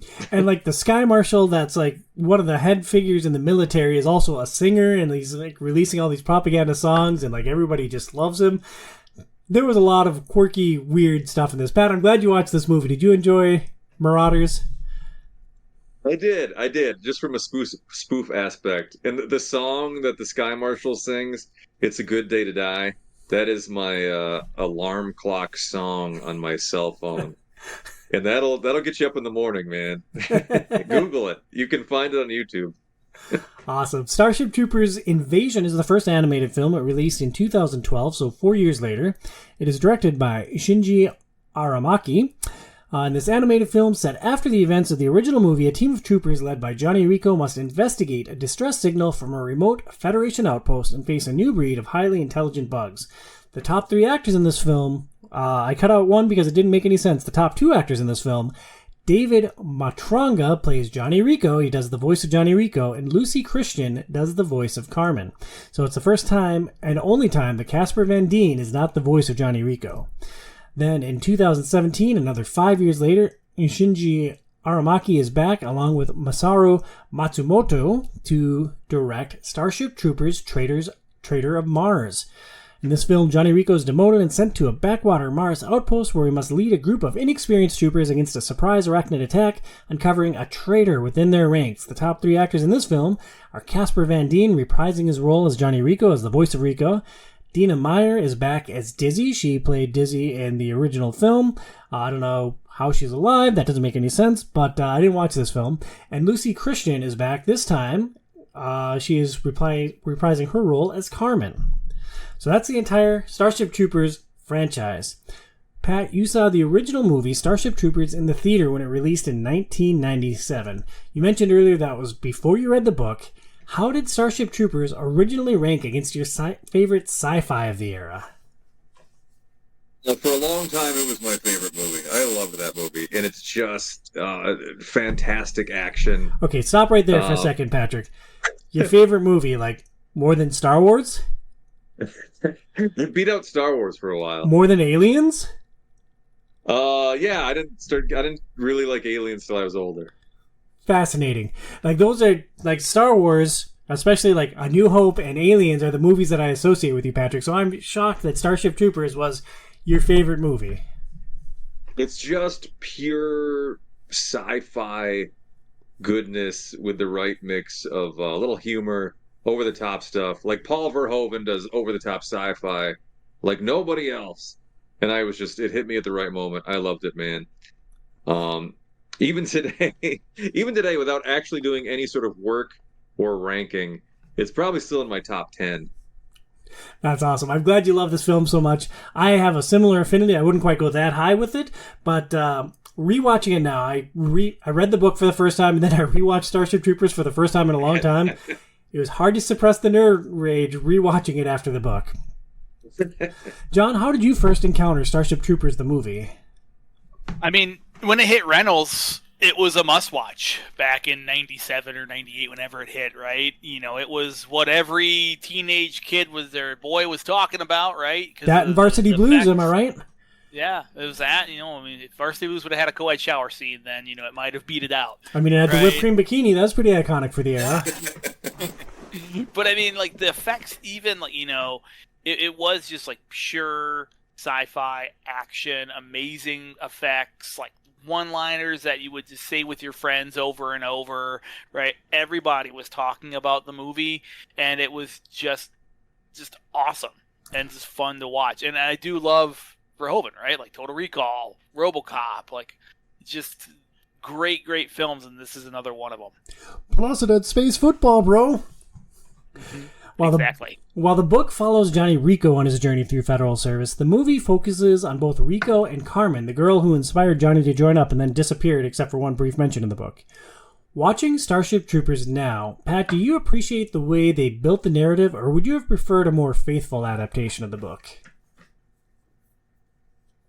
Yeah, having watched the movie first and just loving it, it didn't bother me that they strayed at all. You know, if I had read the book first, I might have been kind of annoyed, as I heard many hardcore Heinlein fans were. And, I understand that completely. But again, I don't think you could have had a sci-fi movie where most of it is just philosophical discussion in a classroom or on, mobile infantry training grounds. I think that would just bored audiences to death. So they have to do the whole arc in that 90 minute to 2 hour window, you know. They have to change a lot. John, your thoughts? I mean, I love the narrative here. I think it kind of paints Rico in the movie as much more of an idiot, right? And I kind of love it. You know, he's got this really smart friend in Carl, and then, you know, Carmen's super smart, and they even kind of make him dumb. They post his grades and say, "Oh, look, he's an idiot," right, in front of everybody. But but he seriously like signed up for this girl who was going to be a pilot. Right? Like, oh, I'm going to impress you by being infantry, and then we are never going to see each other again because these are two different classes of people in this universe. Right? So it's just kind of like, yeah, I love this fact that, like, he was that dumb, and let's see, like, that he thought that, like, Carmen was, this was going to be the moment, and then she, like, dumps him. So much of the book, like Pat said, was Johnny like thinking about stuff. I really liked how having Carmen as a primary focus gave them an opportunity to move the action to a new scene. It broke up like the jarhead bro action a little bit, and I don't particularly like Denise Richards as an actress, and I didn't think Carmen was all that interesting a character in the movie, but I liked that it broke things up and kind of changed the pace at different times. Outside of some character names, the experience with Starship Troopers, the movie, is vastly different from the book. While the book talks a lot about the philosophy,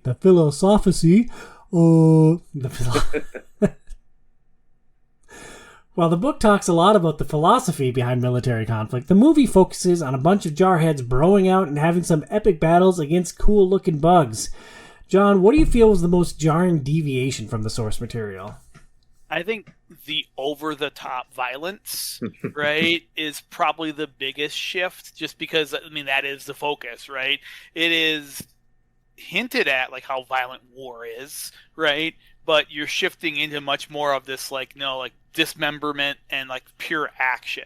And then obviously, like, the not so subtle fascist themes that are in the movie versus the more thoughtful and insightful look into, like, a different society that may have come to be in the book.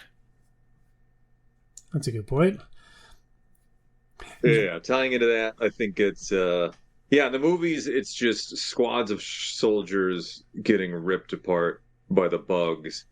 And honestly, I think it kind of would have been fun to see the combat more like it was presented in the book, where they're hopping around in super suits, launching nukes at the bugs, while the bugs just pop up from underneath them in tunnels.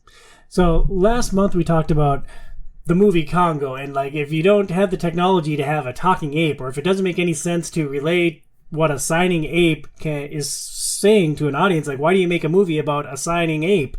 Like, the same thing here. If technology will not allow you to make a movie about giant mechs battling bugs and other things, why do you make a movie on a book based about giant mechs in combat? Like, it doesn't make a ton of sense to me. It's like, oh, we'll just make them dudes. It says infantry, and infantry is dudes running around getting killed by giant bugs. Yeah, and part of the problem is always, like, they do it well. They kind of show the camaraderie and how they bond, and a lot of that is just being face to face. Having the person on your left and the person on your right. Where in the book, they're sometimes miles apart, hopping in a suit, just kind of in radio contact. So there's not really that camaraderie and connection with each other. So I kind of get it from that aspect. But I still think it would have been fun. Like, they carry nukes and flamethrowers and grenades that they toss left and right. And in this, they just form a line and shoot, almost Revolutionary War style, but with better guns. Yeah. Oh, that's interesting. Well, why do you think that Verhoeven made those changes, Patrick? There is a quote that I've often heard attributed to him. I heard this on the internet. It's possible it's fake, but he said, going over the top with kind of the fascist themes, like you mentioned, John. He said, the quote is, "I want to make a movie so painfully obvious in its satire that everyone who understands it lives in perpetual psychological torment inflicted on them by the people who don't." So it's the argument where people will watch this and be like, this is just obviously a critique of, like, a horrible fascist society. And then the other side is like, no, man, this just shows how bad the world would be if the military ran things. And allegedly that was his aim. And I think he kind of achieved it in some aspects. John, is that just what it's like living in Indiana? No, it's not what it's like in Indiana, but when I was in Mississippi, it might have been a little bit more like that. Sure. It's interesting because, like, it's always hard to separate the nerd rage from books to movie, and things don't often translate well from the page to the screen. But I kind of miss Johnny's father figures. Most of the time is spent with his squad in the movie. There's no Du Bois, Zim just yells at him a bit, and there's no Blackwell at all. And it's like, I miss those kind of positive influences that shape Johnny, because, like, it doesn't... While Casper Van Dien is fine, and I certainly love when he yells military things, I feel like those father figures are the heart of Johnny and, like, shaped him, and I just miss them in this interpretation. So, Pat, what stands out? I was just going to say, it's almost the inverse of the book, where this is vastly weighted in action and the discussion. The thought experiments are just kind of an afterthought. But those are like the heart of the book, so if you're not going to capture those, why call it Starship Troopers? Why not call it Bug Wars? Another thing I read, which may or not be true, but I did a little research, is Verhoeven started reading the book, said it's boring, and just hired somebody else to write something better. Well, why do a movie called Starship Troopers then? Like, if you don't think the source material is any good, why? Like, that doesn't make a lot of Great sense. Like, question. Google would kill that in search rankings. It's like, oh, well, this title doesn't match the search intent, and like, you would get buried down Google. I just had an interview about a content strategist job today, so like, I'm all focused on it. John, did you have a counterpoint?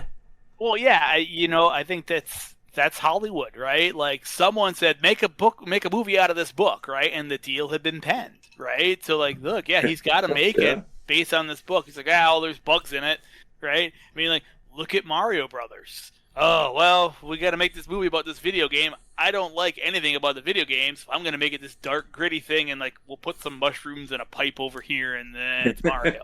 We'll name him Mario, and Luigi Mario, and we're good, right? Same thing. Just, Verhoeven just had more fascists. It's all right.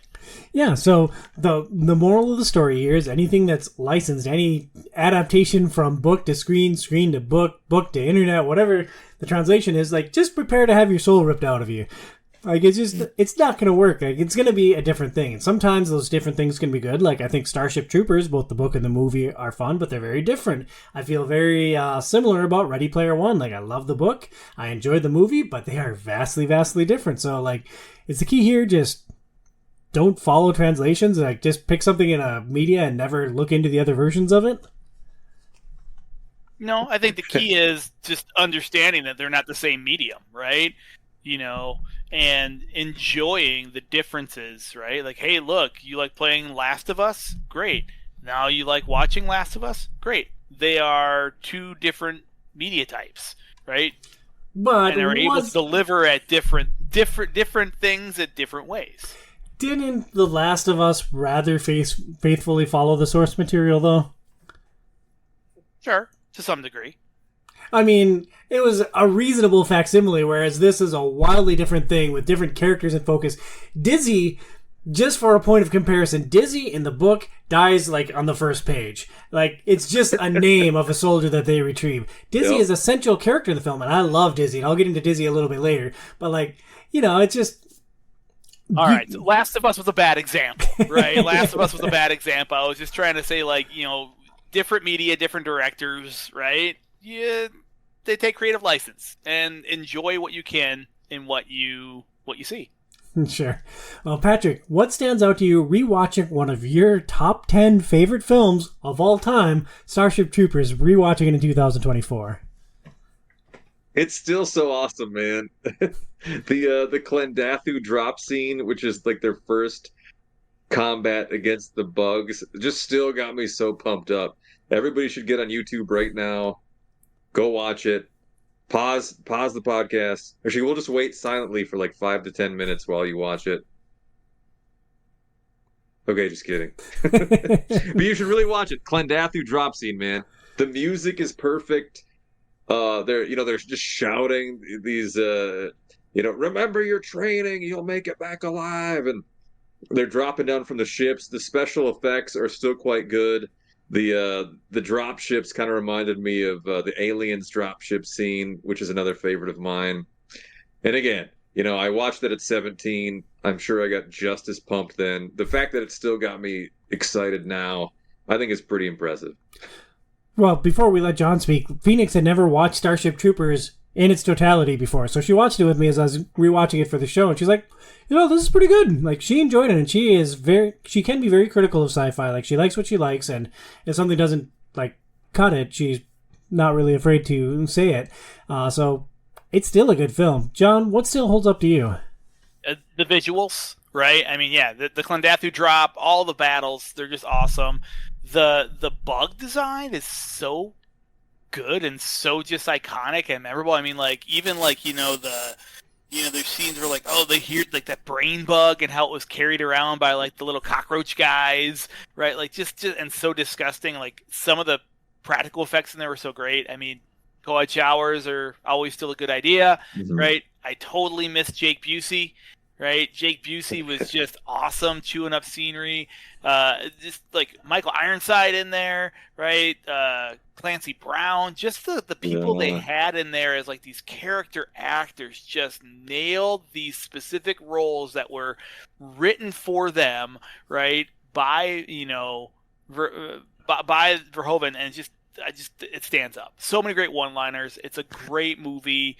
Just like it is pure teenage like boy movie, like in a time capsule, and it's awesome. So let me pose this question for you guys. We've mentioned the co-ed showers at least 3 times through the show already. The role of women in this society. In the movie, they're portrayed as fighters, equals with the men. They shower together. Is this empowering for women, showing that they're competent fighters, or is it a way to shove some boobs into the movie? I think what it's going for is the first, right? Hey, we're all equals, right? It actually is a cool scene where they are all equals, right? I do think we're all making the jokes about it, though, because, like, we watch this as 16, 17-year-old boys, and we're like, ha, ha, ha, ooh, look at this, right? And, the love interests play such a big part. I do think it's interesting, that scene, this entire scene where, like, they are together showering and forming, like, this bond, is they're just giving Rico crap for, like, being with Carmen, or like trying to be with Carmen, right? So it's interesting where they take that and they kind of put the scene on its head a little bit. Yeah, I think it's interesting. It feels like they're inside a locker room, right? Like it's like a co-ed sport. Everyone's the same, and they're just giving the one guy crap. Pat, what are your thought on empowerment versus gratuitous nudity? I agree with the empowerment angle. It's they're all equals. You'll note nobody in there is phased. Nobody's trying to hook up with anybody else. Nobody's hitting on anybody else. Nobody's embarrassed. In fact, the one guy who wants to be the journalist is getting to know everybody, getting to know all his new squad mates. He's asking him questions. Why are you here? Why'd you sign up? They're all interested in each other's personality. They're not checking out each other's dongs and boobs, Yeah. The eye line stays up, right? Everyone's at eye level, right? Yeah, they're all just equals. They're all on the same team. It's interesting, and I agree on the empowerment angle here, and I'll have more on that in just a moment. But it's interesting, they take that aspect of this film, and they jam it into 2, and they jam it into 3. Like, there's a naked woman in 2. There's a very forced, like, stripping scene in Starship Troopers 3. It's interesting that they took their iconic shower scene and was like, oh, well, clearly it can't be a Starship Troopers movie without female nudity. And so, like, they just lean into it the rest of the way. But coming back to my point, I love that the women are competent fighters in this and that they're on equal grounds as the men. In the book, they're generally secluded. Women serve in the forces, a lot in the Navy, but they're always secluded and, like, guarded by men. Go ahead, John. Yeah, that's what it is. It's actually like they were completely separate, and it was a huge deal in the book for Rico to have dinner with that Navy. I don't know if she was a captain or a colonel, I don't know what the rank was, but a high-ranking Navy official, and it was a huge deal. That was like, ooh, if you get guard duty, right, in certain areas, it was fantastic because you guys actually like see a woman. It was almost like we never see, and it's cool to see it the other way around, where it's like, no, we are all equals, right, in this version of that universe. And I think maybe the reason they did it was because of Dizzy. They needed to have another love interest for Johnny. Carmen becomes a pilot, they break up, Diz is chasing John through the whole film, and like, I love Diz. I thought she was a great addition to the lore. Like, she's not really in the book, and she was, I think, a dude in the book, but I thought she was a great character in the film, minus her horrible dying line where she says, it's okay that I died because I finally got to have you, Johnny. I'm like, oh my. Ugh. I told Caitlin she can say that to me upon her death. She didn't appreciate that. I can imagine not. No, but yeah, one more point. Like in Diz 2, they make her tough because the very beginning of boot camp, kind of like in the book, Zim challenges them to fight, and Diz takes him up on it, and at least managed to land like a couple of good hits on him before she's taken out. So immediately she can at least she's got some moves in combat, which again just displays that they're as equivalent fighters as the men are. Yeah, I thought Diz was an awesome character. Patrick, is there any redeeming value to watching Starship Troopers or any of the ensuing movies in 2024? Yes, it's better than all current movies, including Barbenheimer. All right. Starship Troopers should win whatever awards they won retroactively. Yeah, like we mentioned, it still holds up. It's still fantastic. I loved it. It's not currently streaming anywhere for free. Yeah, where'd you end up buying them, Pat? In the process of my move, I found some old burned DVDs. You had a copy of Marauders that was burned? I had part 1 through 4 burned. Oh, man. That's wild. I did Apple TV because I had a Apple gift card and I wasn't using any Apple subscriptions at the time. So it's like, okay, well, Apple TV is like $2.99 a pop, which, for $2, I could maybe buy the collection and have them. But honestly, I don't know if I'm ever watching 2 and 3 again. John, is there redeeming value to watching this franchise?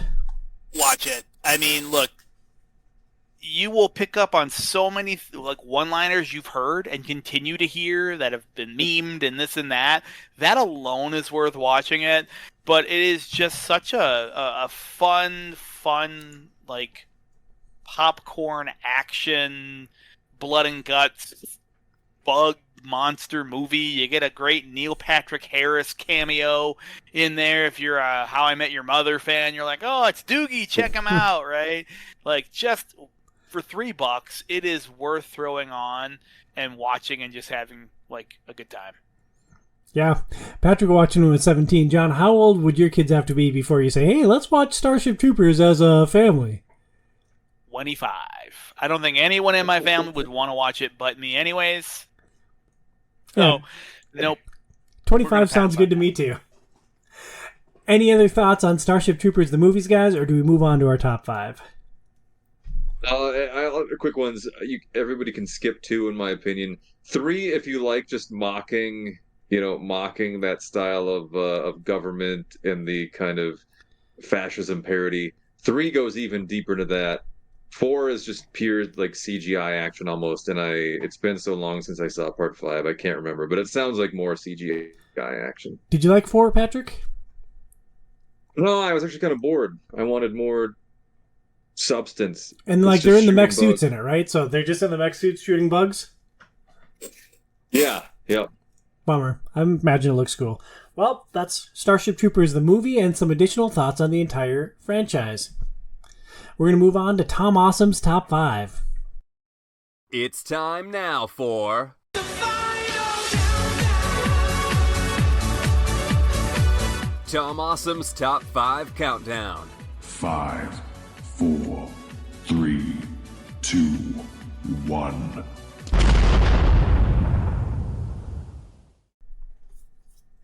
For our top 5 today, I kick it to John for his top 5 power armor suits or exoskeletons. John, what criteria did you use to define your list? So, is badass a word? Because that was my metric. Yeah, it probably is. Let's not say it too many more times for the sake of editing. Oh, man. Oh, it's some good bad buttery. But in addition to just looking and being cool, I also kind of looked at how each armor set worked, its way into the world, right? I think the theming of it was really important, the different powers and the cool features they have, and really how memorable they are, right? So, number 5, I started with the P5000 power workloader from Aliens, Yes. right? This is the one that's, to me, started it all, right? It sets the standard. Ripley walked so everyone else could shoot, fly, and crush more things. and it's one of the most awesome hand-to-hand fights. Thank you. And I think the vulnerability of that open cage where you see the alien mouth come in and everything, just awesome.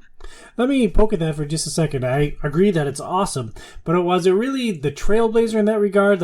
I think that mech culture has been big in Japan forever, right? Was this the first Western representation in movie form? Was it the first time we had the technology to pull off something like that in a movie?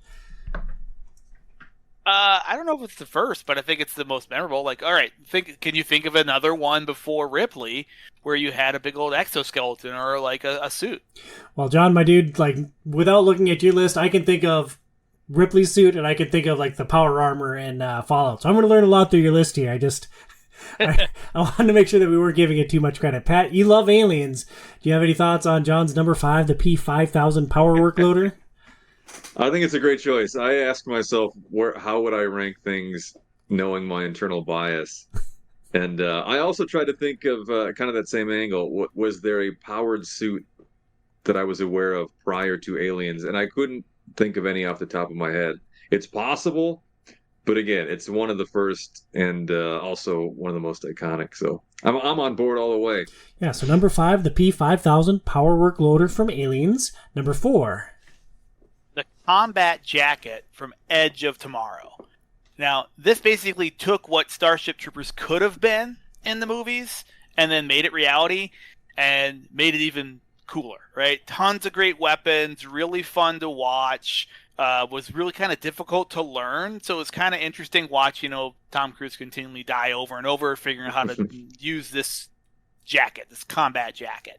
And it's actually interesting. I watched some of the trailers for the other movies, the other Starship Trooper movies, and they started copying the combat armor because there's like these guns that pop up off the back that are like automatically shooting. And I'm like, I saw them do that in like the animated movie in like the 5th one. I'm like, oh, they copied Edge of Tomorrow.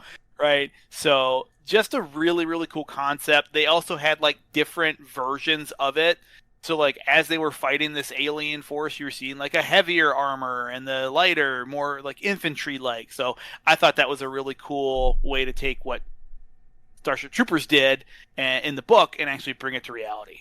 Man, it would have been awesome if they had waited to make Starship Troopers until they had the Edge of Tomorrow technology. That would be really cool. Edge of Tomorrow is one of my favorite sci-fi movies. Like, it would probably be top 5-ish for me, probably right around that 5 mark. I love Edge of Tomorrow, and I love the time loop that he's stuck in. So, like, when Emily Blunt thinks that they're busted for the day, she just shoots him in the head and they reset. And it's like, oh.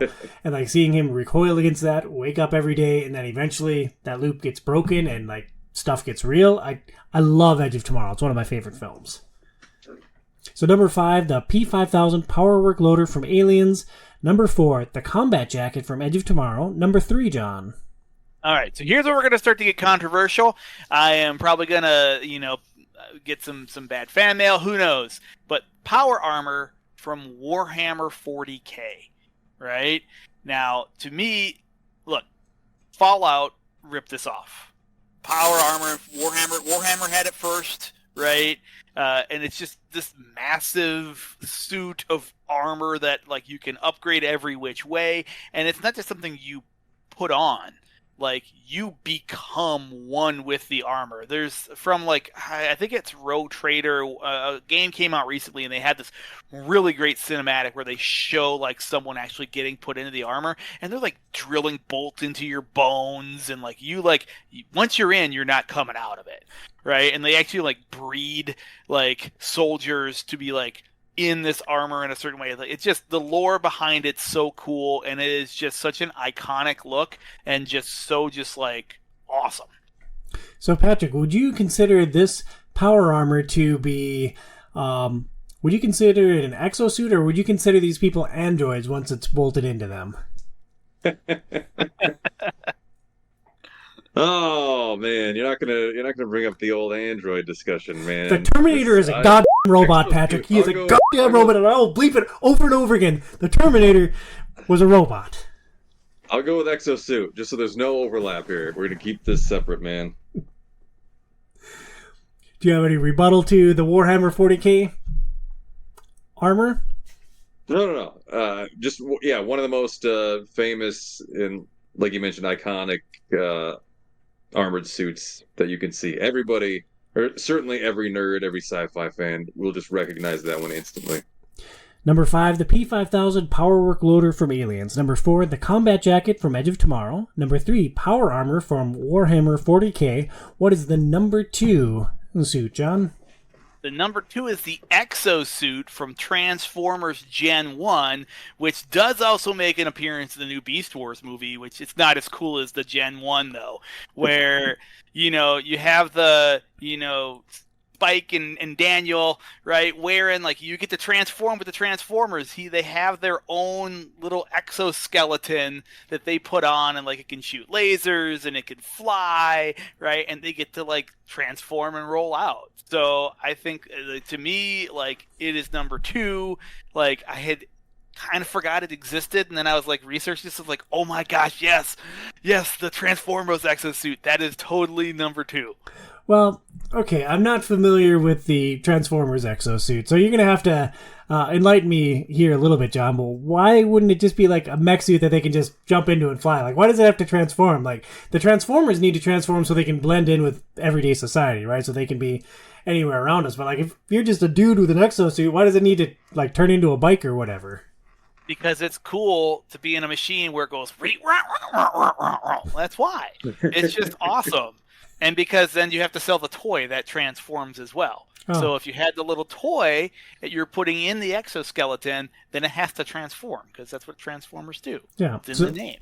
So, John, would you say that the original Transformers film was the greatest film of all time? The original Transformers? Yeah, or the we're original. talking about, like, the original animated? No, the Michael Bay. Prime? Huh? No, the original Michael Bay, the first live action. Oh, no, that CGI. movie's horrible. That does things. The original animated is one of the best. I mean, Leonard Nimoy, right? Judd Nelson, Weird Al's in it. Come on, it's fantastic. Yeah, right? Well, the original, like, CGI one, like, we're gonna have a friend come deliver a surprise to you. Choo choo choo choo choo choo choo. Yeah, but I do think it's a fantastic thing. I might be a little biased because I love Transformers as a kid, but it's a cool kind of just, you get to transform. Who do you have on your honorable mention? Then I'll recap the list and you can do your number 1. Gotcha. So honorable mentions. Look, Fallout does get an honor mention for their power armor, right? Came second. It fits into that world so great, and the new TV show does a fantastic job of just displaying it, and it definitely is awesome to look at.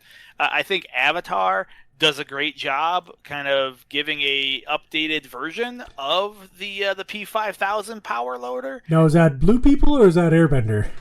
No, that's Blue People, not Airbender. Appa is not a mech suit. Right? Starship Troopers gets the nod here. Like, the book is awesome, and this is 1959, right? Coming out, and really, I mean, giving no visual example, right? But giving it in novel form, and then the Jaegers from Pacific Rim. I mean, I debated having them on the list, but I kind of said, those are more giant mechs, and they take multiple people to control, but they are definitely awesome. And it's fun to watch them fight kaijus. Yeah, I love the Jaegers. I love Pacific Rim, too. That film is also phenomenal. So recapping your list, John, you've got the P5000 Power Work Loader, you've got the Combat Jacket from Edge of Tomorrow, you've got Power Armor from Warhammer 40K, and you've got the Exosuit from Transformers Gen 1 and the Beast Wars film. So what is the number 1 mechanized suit or power armor? Iron Man. Man, Tony Stark, the Iron Man. And what can't Tony Stark do? And what can't Iron Man do? And I think the MCU shows how awesome the Iron Man suit is throughout the entire course of that film. He really hit everything that he did in the comics, from the Mark I, right, being built in a cave, right, all the way up till the very end, where he's using nanotechnology. He's got the Hulk Buster, he's got the nanotech, he's got the suitcase suit, all the different stuff. It's got the best HUD out of all of them. It's just so cool, and he gets to have that awesome tagline, I am Iron Man. So, I don't know, it's just, to me, the coolest all around, just best suit that just is awesome. And here's a random fact of the day. I was roughly 200 yards away from Robert Downey Jr. today during a job interview. Did you yell, I am Iron Man? No, I saw it on Facebook after the fact. He was at downtown Target in Minneapolis promoting coffee, and I was just up the block at a job interview. He wasn't applying for the same job as you? Yeah. Gosh, I would've hope been not. awkward. Yeah, a little bit. A little bit. Well, that's an awesome list, John. I was not familiar enough with like mechanized suits or exoskeletons to really provide any comment or commentary on it. Patrick, what do you think on the list, and what would have been some of your top choices? Good list. Yeah, Jaegers were one that came to mind. I don't know if you guys ever watched this. There's a cartoon that I love that went maybe only 2 seasons called Exo Squad. Yes. That was one of my favorites back in the day. I just don't think it's famous enough to make the list. However, and like we mentioned earlier, discussing the book, as I'm reading Starship Troopers and Johnny Rico's hopping through cities, I just kept picturing the Iron Man suit in my mind, and I just think that's how iconic it is. That's what was in my head every time, and I tried to think of something else, and I couldn't. It was just an Iron Man that hops, really, is what I kept envisioning. Yeah, like Iron Bunny. Sounds great. Yeah. Awesome. Well, that's a great list, John. If you want to share your feedback, you can email the show at overratedpod@gmail.com. That's overratedpod@gmail.com. For our final topic today, we're going to break down the RTS game Starship Troopers Terran Command by the Aristocrats. Lead the mobile infantry in this real-time strategy game set in the Starship Troopers film universe. Balance your army composition with a diverse set of unit types, overcome line of sight and line of fire challenges through tactical positioning and use of special abilities to smash the arachnid hordes. Starship Troopers Terran Command released June 16th of 2022. The game has a Metacritic rating of 70 with 14 positive critic reviews and 22 mixed. Pat, we've played a ton of RTS games together in our time. Is this a genre you still enjoy in 2024? It's always been one of my favorites, quite honestly. Strategy is probably my favorite video game genre ever. I don't play a lot of games these days, and I finish even fewer games. I played this one to completion, and it was early, man. It was maybe 2 months after you announced that we would be doing this show. I think I beat this game. So I liked most of it. There was a few frustrating levels, but I played it early and often. John, your thoughts on the genre? I mean, look, RTS is what I used to that was it, right? RTS and role-playing games. So Command and Conquer, Warcraft, everything, RTS, loved them all.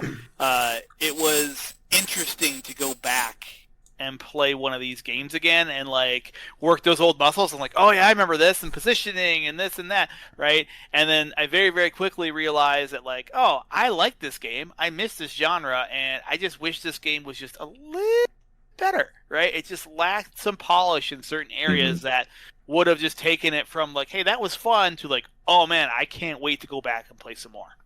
I've loved the real-time strategy genre since Warcraft 2. It was really fun to play something modern. John, how ripe is the world of Starship Troopers for video games? I think there's a ton of potential, right? I think the IP is a little bit old, right? But there's definitely potential there because, hey, we're old and we're playing them. And look at Helldivers, right? Like, Helldivers is basically what Starship Troopers could do with their IP, right? And have kind of tried, but the small studio kind of nailed it and beat them to the punch. Yeah, Patrick, your thoughts on Starship Troopers as a setting? John mentioned a lot of it. Helldivers, which I've never played myself, but I've watched some clips. I have some friends who just love it, and they describe it as kind of a modern Starship Troopers. Outside of that, again, if you took the powered armor approach, I think it would be really good from that aspect as well. I don't know if you guys ever played Primal Carnage. I rarely play FPS games. That's one of the few I've played, and that was humans versus dinosaurs. And it was very, very asymmetrical. It would be, 20 humans against 5 dinosaurs or something like that, and the dinosaurs are huge and could take thousands of points worth of damage, and the humans died quickly. I kind of think that it would be a fun idea to go that route with Starship Troopers, where you have 1,000 people playing bugs, and you have a dozen people playing mobile infantry hopping around in these awesome powered suits, especially if you do the thing where they can dig underground and kind of ambush people, or they don't get a ton into the different bug types in the book. but they have some that shoot beam weapons, stuff like that. And you could even incorporate the new movie ones where you have the plasma bugs and the scorpions. Well, let me go nerd rage out on you there, Patrick. The book only talks about the workers, which are harmless, the warriors, and then the brain bugs. Those are the only ones. They hint that there might be some like royalty bugs, like queen bugs, but like everything else is a product of the movies. That is true. Johnny's hit with a beam weapon, but I think that might be in the skinny city invasion.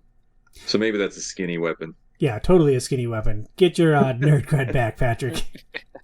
That Primal Carnage sounds interesting. They did asymmetrical online games were really popular for a while. I got really into one called Evolve, where basically one player would play as a giant monster, think King Kong, Godzilla, whatever, and there'd be a squad of four players trying to take that monster down. Like, you'd have your healer, you'd have your damage dealer, you'd have like an engineer laying down traps.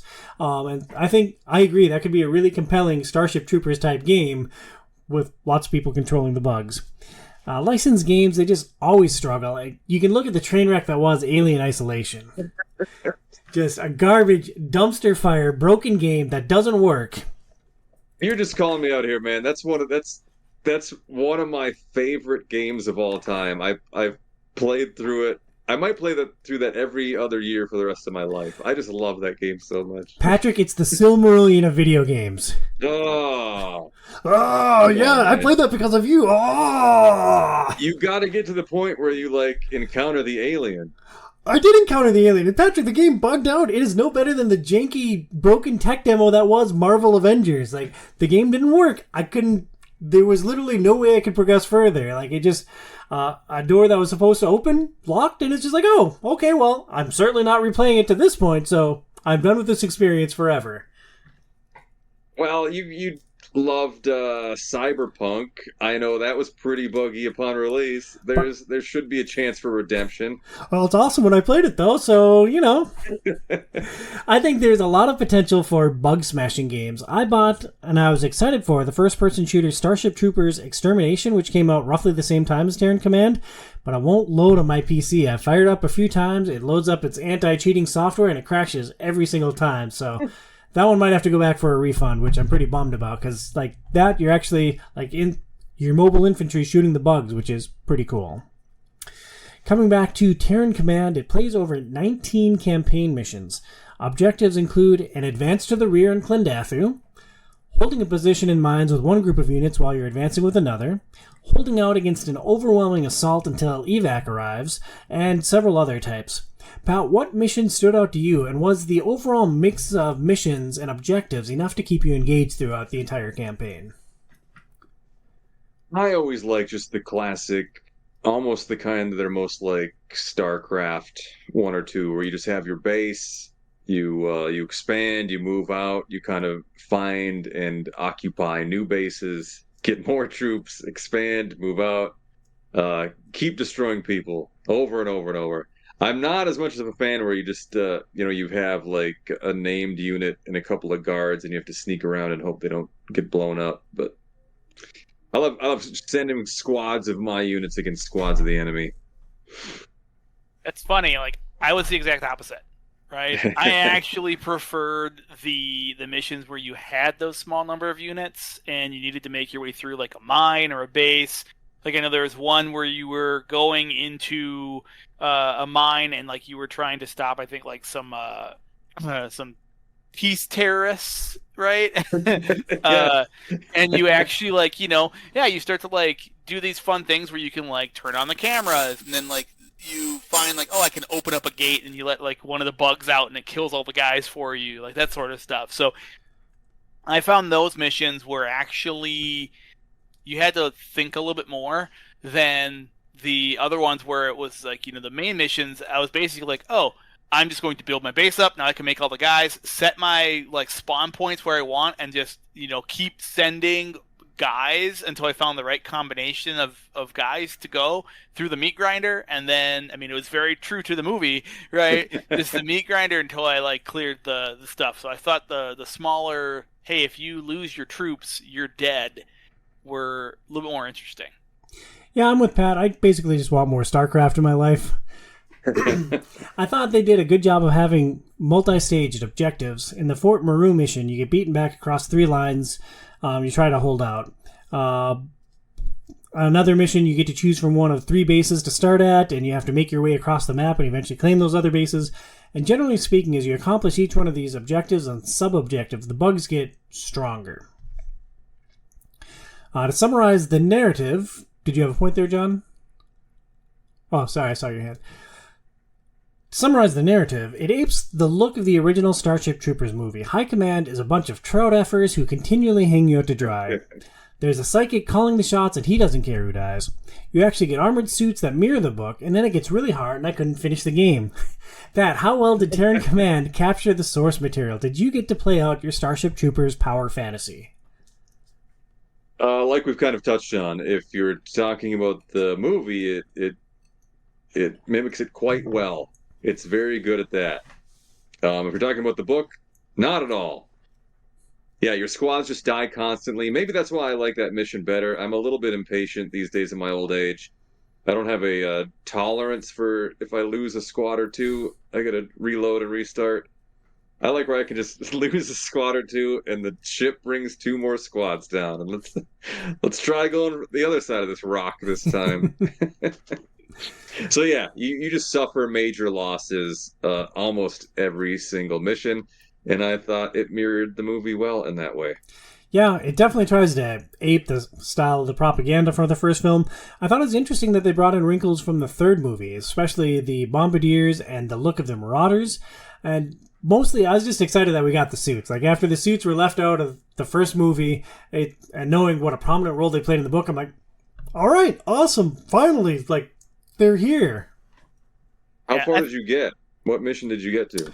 I got to mission 17. I was stuck for a long time on 15. That's the one where you have to guard the advance point just beyond the bridge. And then there's, I think, four satellite bug hives that you have to clear out, and then the big one right in the middle. And you wind up getting 2 marauder suits on that one.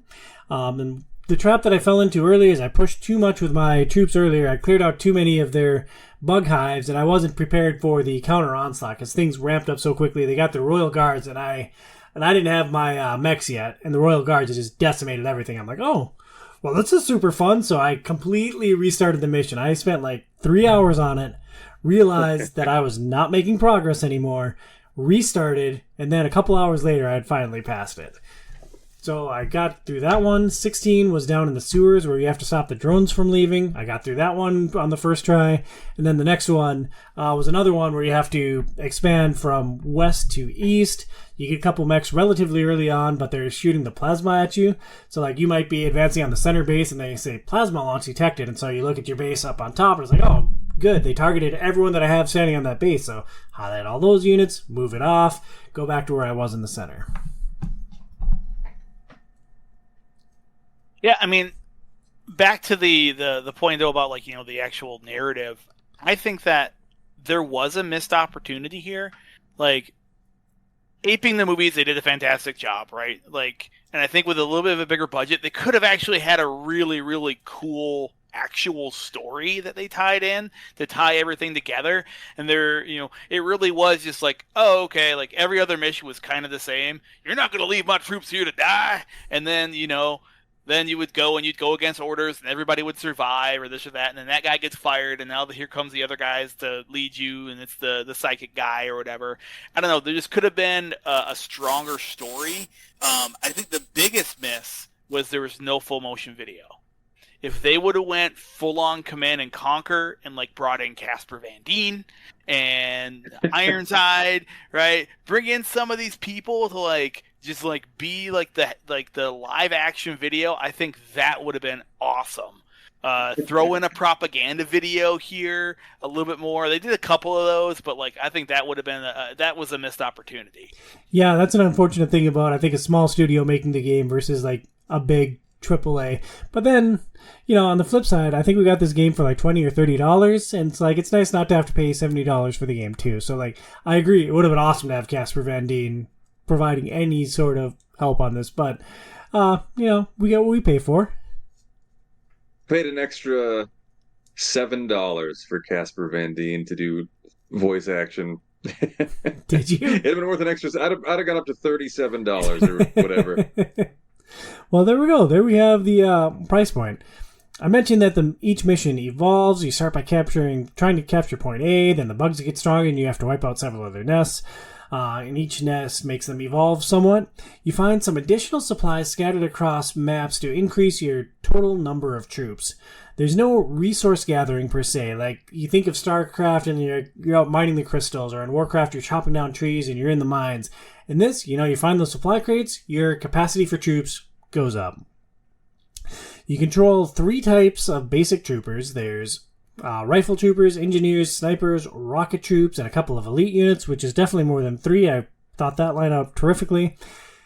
Patrick, did Terran Command actually break any new ground? Were you satisfied with the mix of units at your disposal?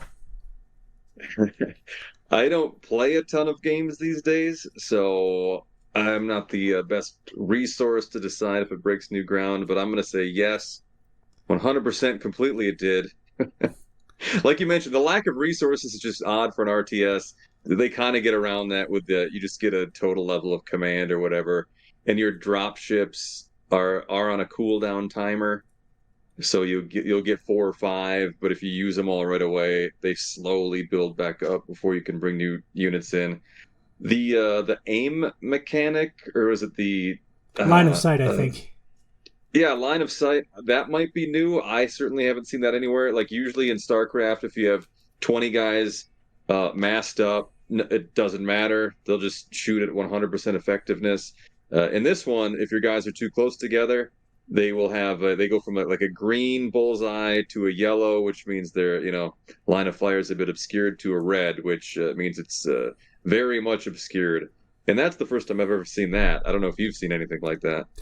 Did you happen to have any troops standing around with a flamethrower marauder going nuts? No. Yeah, you need to give those guys some space, because they will decimate your entire ranks if you like have some ARC troopers wedged up against some bugs and you bring in the flamethrower marauder behind them. They will kill your dudes like no hesitation. I kind of like that.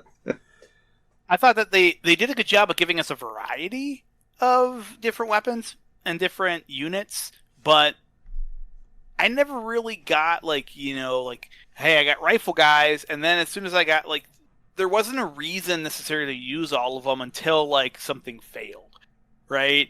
And there was also another really cool thing where I love when they give me the ability for hey, I kept this troop alive, now he leveled up, and that was cool.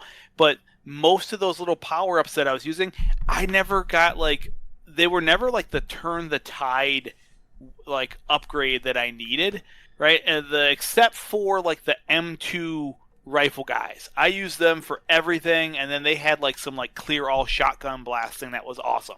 But all the other troops were just kind of I'm only going to bring this if there's this other type of bug, because it's kind of a paper, rock, scissors. I need the rocket guys to kill the scorpions.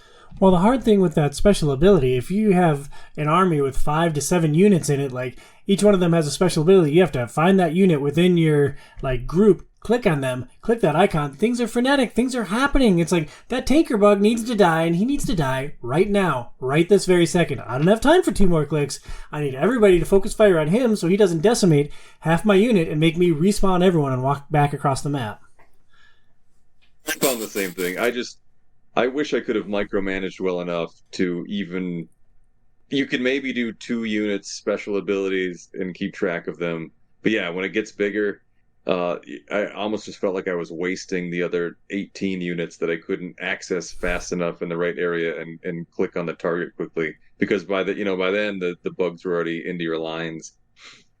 And I will say, this is the only RTS game I know it's ever done this, right? But normal right clicking or right or left camera, which what it is to move your units, and your units would not attack unless you held control and click.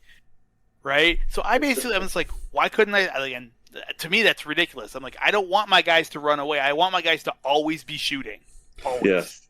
I know it's not the only game that has done that. I've run into that before, where it's a movement is just a standard move and you need something to do an attack move. I feel like maybe that was a Warcraft 2 thing, but I know I've encountered that in my RTS past somewhere.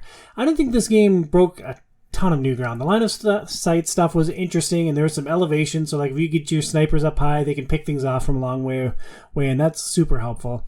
I get that the different troop typers. Oh my god, I can't speak. The Drit Trooper typers.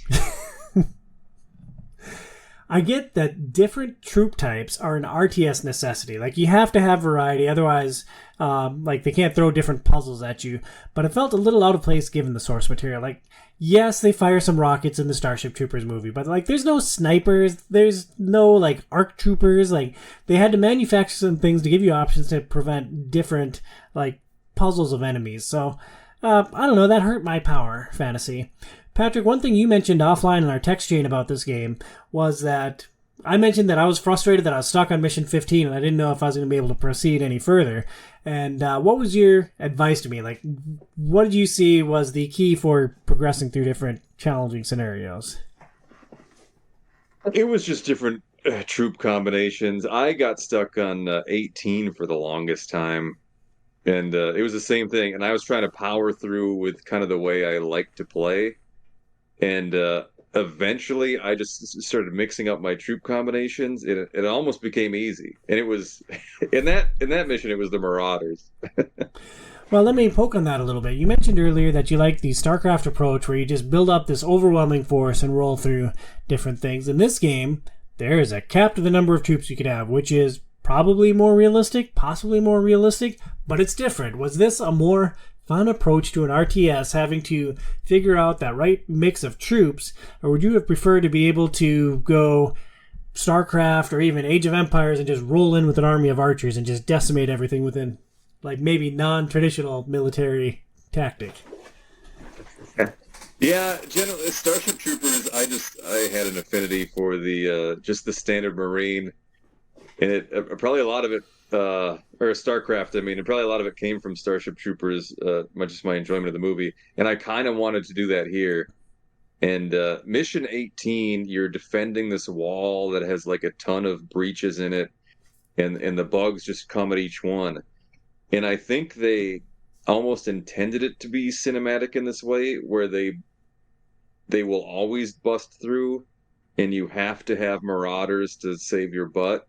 And I just kept trying to beat it with troopers. And I had lost probably 25 times in a row, and I just got so frustrated.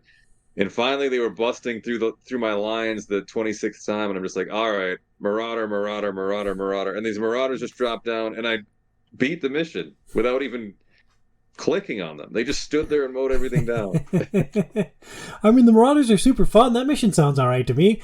John, did you like the environmental puzzle type approach to the RTS, or do you prefer having more flexibility with how you build out your armies? I actually like the environmental approach, but to me it's much harder to make that game and make it enjoyable. And that's where I think there was another miss, right? So I think a lot of the things weren't necessarily clear, or when I was trying to set up things I would think would be a choke point or something along that nature, it never kind of panned out or worked out, right? Or like, I think you had to be able to really micro and say, now throw your grenade here, now do this here, now do that there. And the game was just a little too clunky for that level of finesse. So, to me, in a game like this, where it's just wave after wave after wave after bug, I would have rather had, like, nope, get your resources, amass your massive army, right, and then take the enemy down. I also would have loved to have the flip and be able to play as the bugs, because I think that would have been fun. Yeah, that would have been a cool feature. I want to go back to something you said. You mentioned the wave after wave after wave of bugs coming at you. That is a recurring theme throughout this game. And what I found challenging was, the pressure was really intense. Like, the bugs would come at you relentlessly, which, sure, okay, it's got to be. The game's got to have some degree of challenge to it.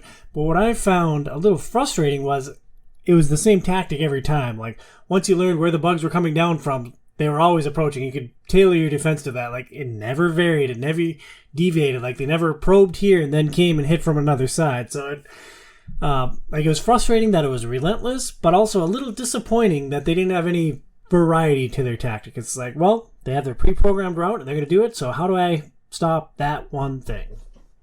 Yeah, I had an interesting thing happen like that on the mission, I think 17, right, where you have like all the different hives you're trying to clear out. And you get to this last point where like there's 4 of them, right? And I had taken all the bases around, and they had managed to like destroy everything. And there was literally like 20 of the hoppers floating around my base. It couldn't do anything to it. They were just floating around my base, and I kept dropping guys, but there were so many there, right, that I couldn't bring in any guys to actually kill them because Marauders can't shoot those guys. So I just kept building out my Marauders over and over so I could defend the base from the enemies that could actually attack, and then I have to bring snipers up and walk them up to shoot the hoppers one by one, right? So it was just like you could tell the AI just didn't necessarily know how to like, oh, okay, like let me just like bring in another group of enemies over here and I could destroy John right now, but they never figured it out. Just like, no, I'm just going to keep spawning out of this hive and going right here, and I'll just keep making a minigunner that will destroy all those guys until I can clear out all this stuff going above me. Pat, did you have a rebuttal there? No, I noticed some things I think I would just come down to again. Probably a smaller budget game and not great AI. There were a lot of, I don't know if they were intentional balancing tactics or not, but the game seemed to, especially in the early levels, the bugs would, at least it felt to me, they would kind of back off once they took a base and just wait for you to retake it. I don't know if you guys ever experienced that sort of thing, but... Never lost a base, so no. Well, you should be, what is it, Sky Marshal? Yeah, pretty much. I'm working on my song. I'm going to do... Tomorrow's a good day to die, too. John, we've had a lot of things that we pointed out as negatives towards this game, but we all enjoy the RTS genre. How well does this package come together, and like, are RTS games still fun in 2024? They're still totally fun, right? I mean, we should totally have an OiO RTS night, right? They are a blast. I actually think like that's probably some of the things that we're missing, right? Like an RTS game, I always like the story of them, right? That can pull you through with some good missions. I think this game did have some really great missions, but also there was no multiplayer, which it would have been fun to like have that multiplayer. That's always the funnest part, is build your base, attack each other, weaknesses of the enemy, right? All that sort of fun stuff. And that I think is the one piece that's missing from this. Let me interrupt you for 1 second, John. First off, I played RTSs against Pat, not super duper fun.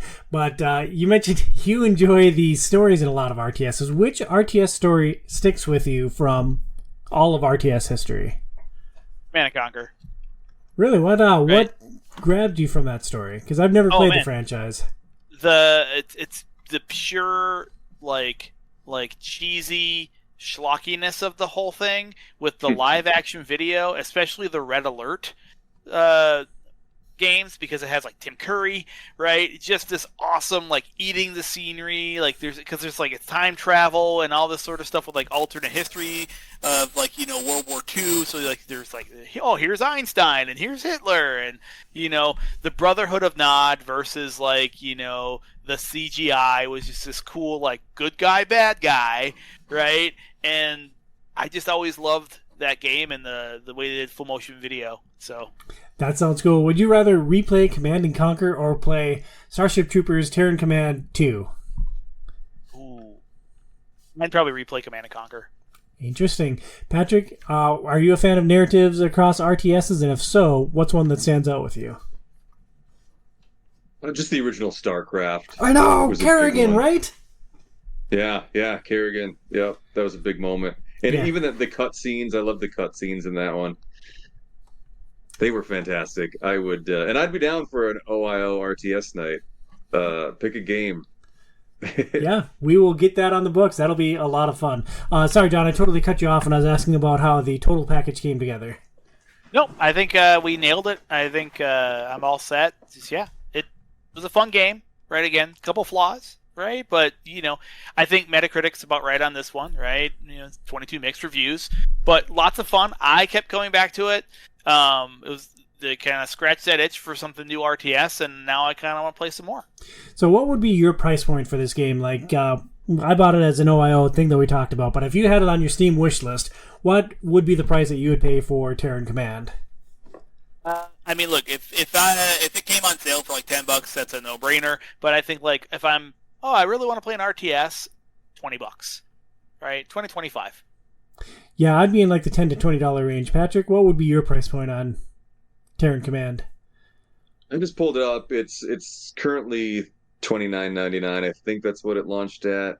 Yeah, I wait for sales for anything, so 20 or less, I would buy it. And there's 2 expansions already, which I guess is a good sign, and they're $9.99 each. If I'll buy those, but on sale. Yeah, probably me too. Pat, how well does this whole package come together? You burned through the game. Did you enjoy the experience? Do you want more Starship Troopers RTS action? Yeah, I do. Clearly, man. Like I said, I liked it enough to seek out more expansions. Not enough to pay full price, but I would love to play more of this game. And like I said, it's one of the few games I've beaten in the past few years, so I enjoyed it. Yeah, I mean, it's fun. I really enjoyed it, but mostly it just makes me want to play StarCraft 2, which I've never actually gotten around to playing. So, like, this game was fine. If the DLC is on sale for like $2 a pop, sure, maybe I would give it a try. But, like, for me, I want to play more RTSs, but I want to go back to Blizzard. Anything else you guys want to get off your chest about Starship Troopers before I go into the outro? Whether it's the book, the movie franchise, the games that are out now. Last chance to talk about Starship Troopers before we push into the volcano for all time. I think we're Nothing good. for me. Unless you want to live Starship forever. Troopers too. Awesome. Well, that is our show on Starship Troopers. Next month, Joey, Adam, and I are going to break down 3 different board games off of our shelf of shame. Thank you so much for listening to this episode of Outside is Overrated. Please review us on your favorite podcast platform and consider supporting our show on Patreon at patreon.com/OiO. For Pat at Pat DeGeest and John Munch at Not on the Internet, I'm Tom Sidlogic at Tom Sidlogic OiO. We'll talk to you next month. Stay inside, kids.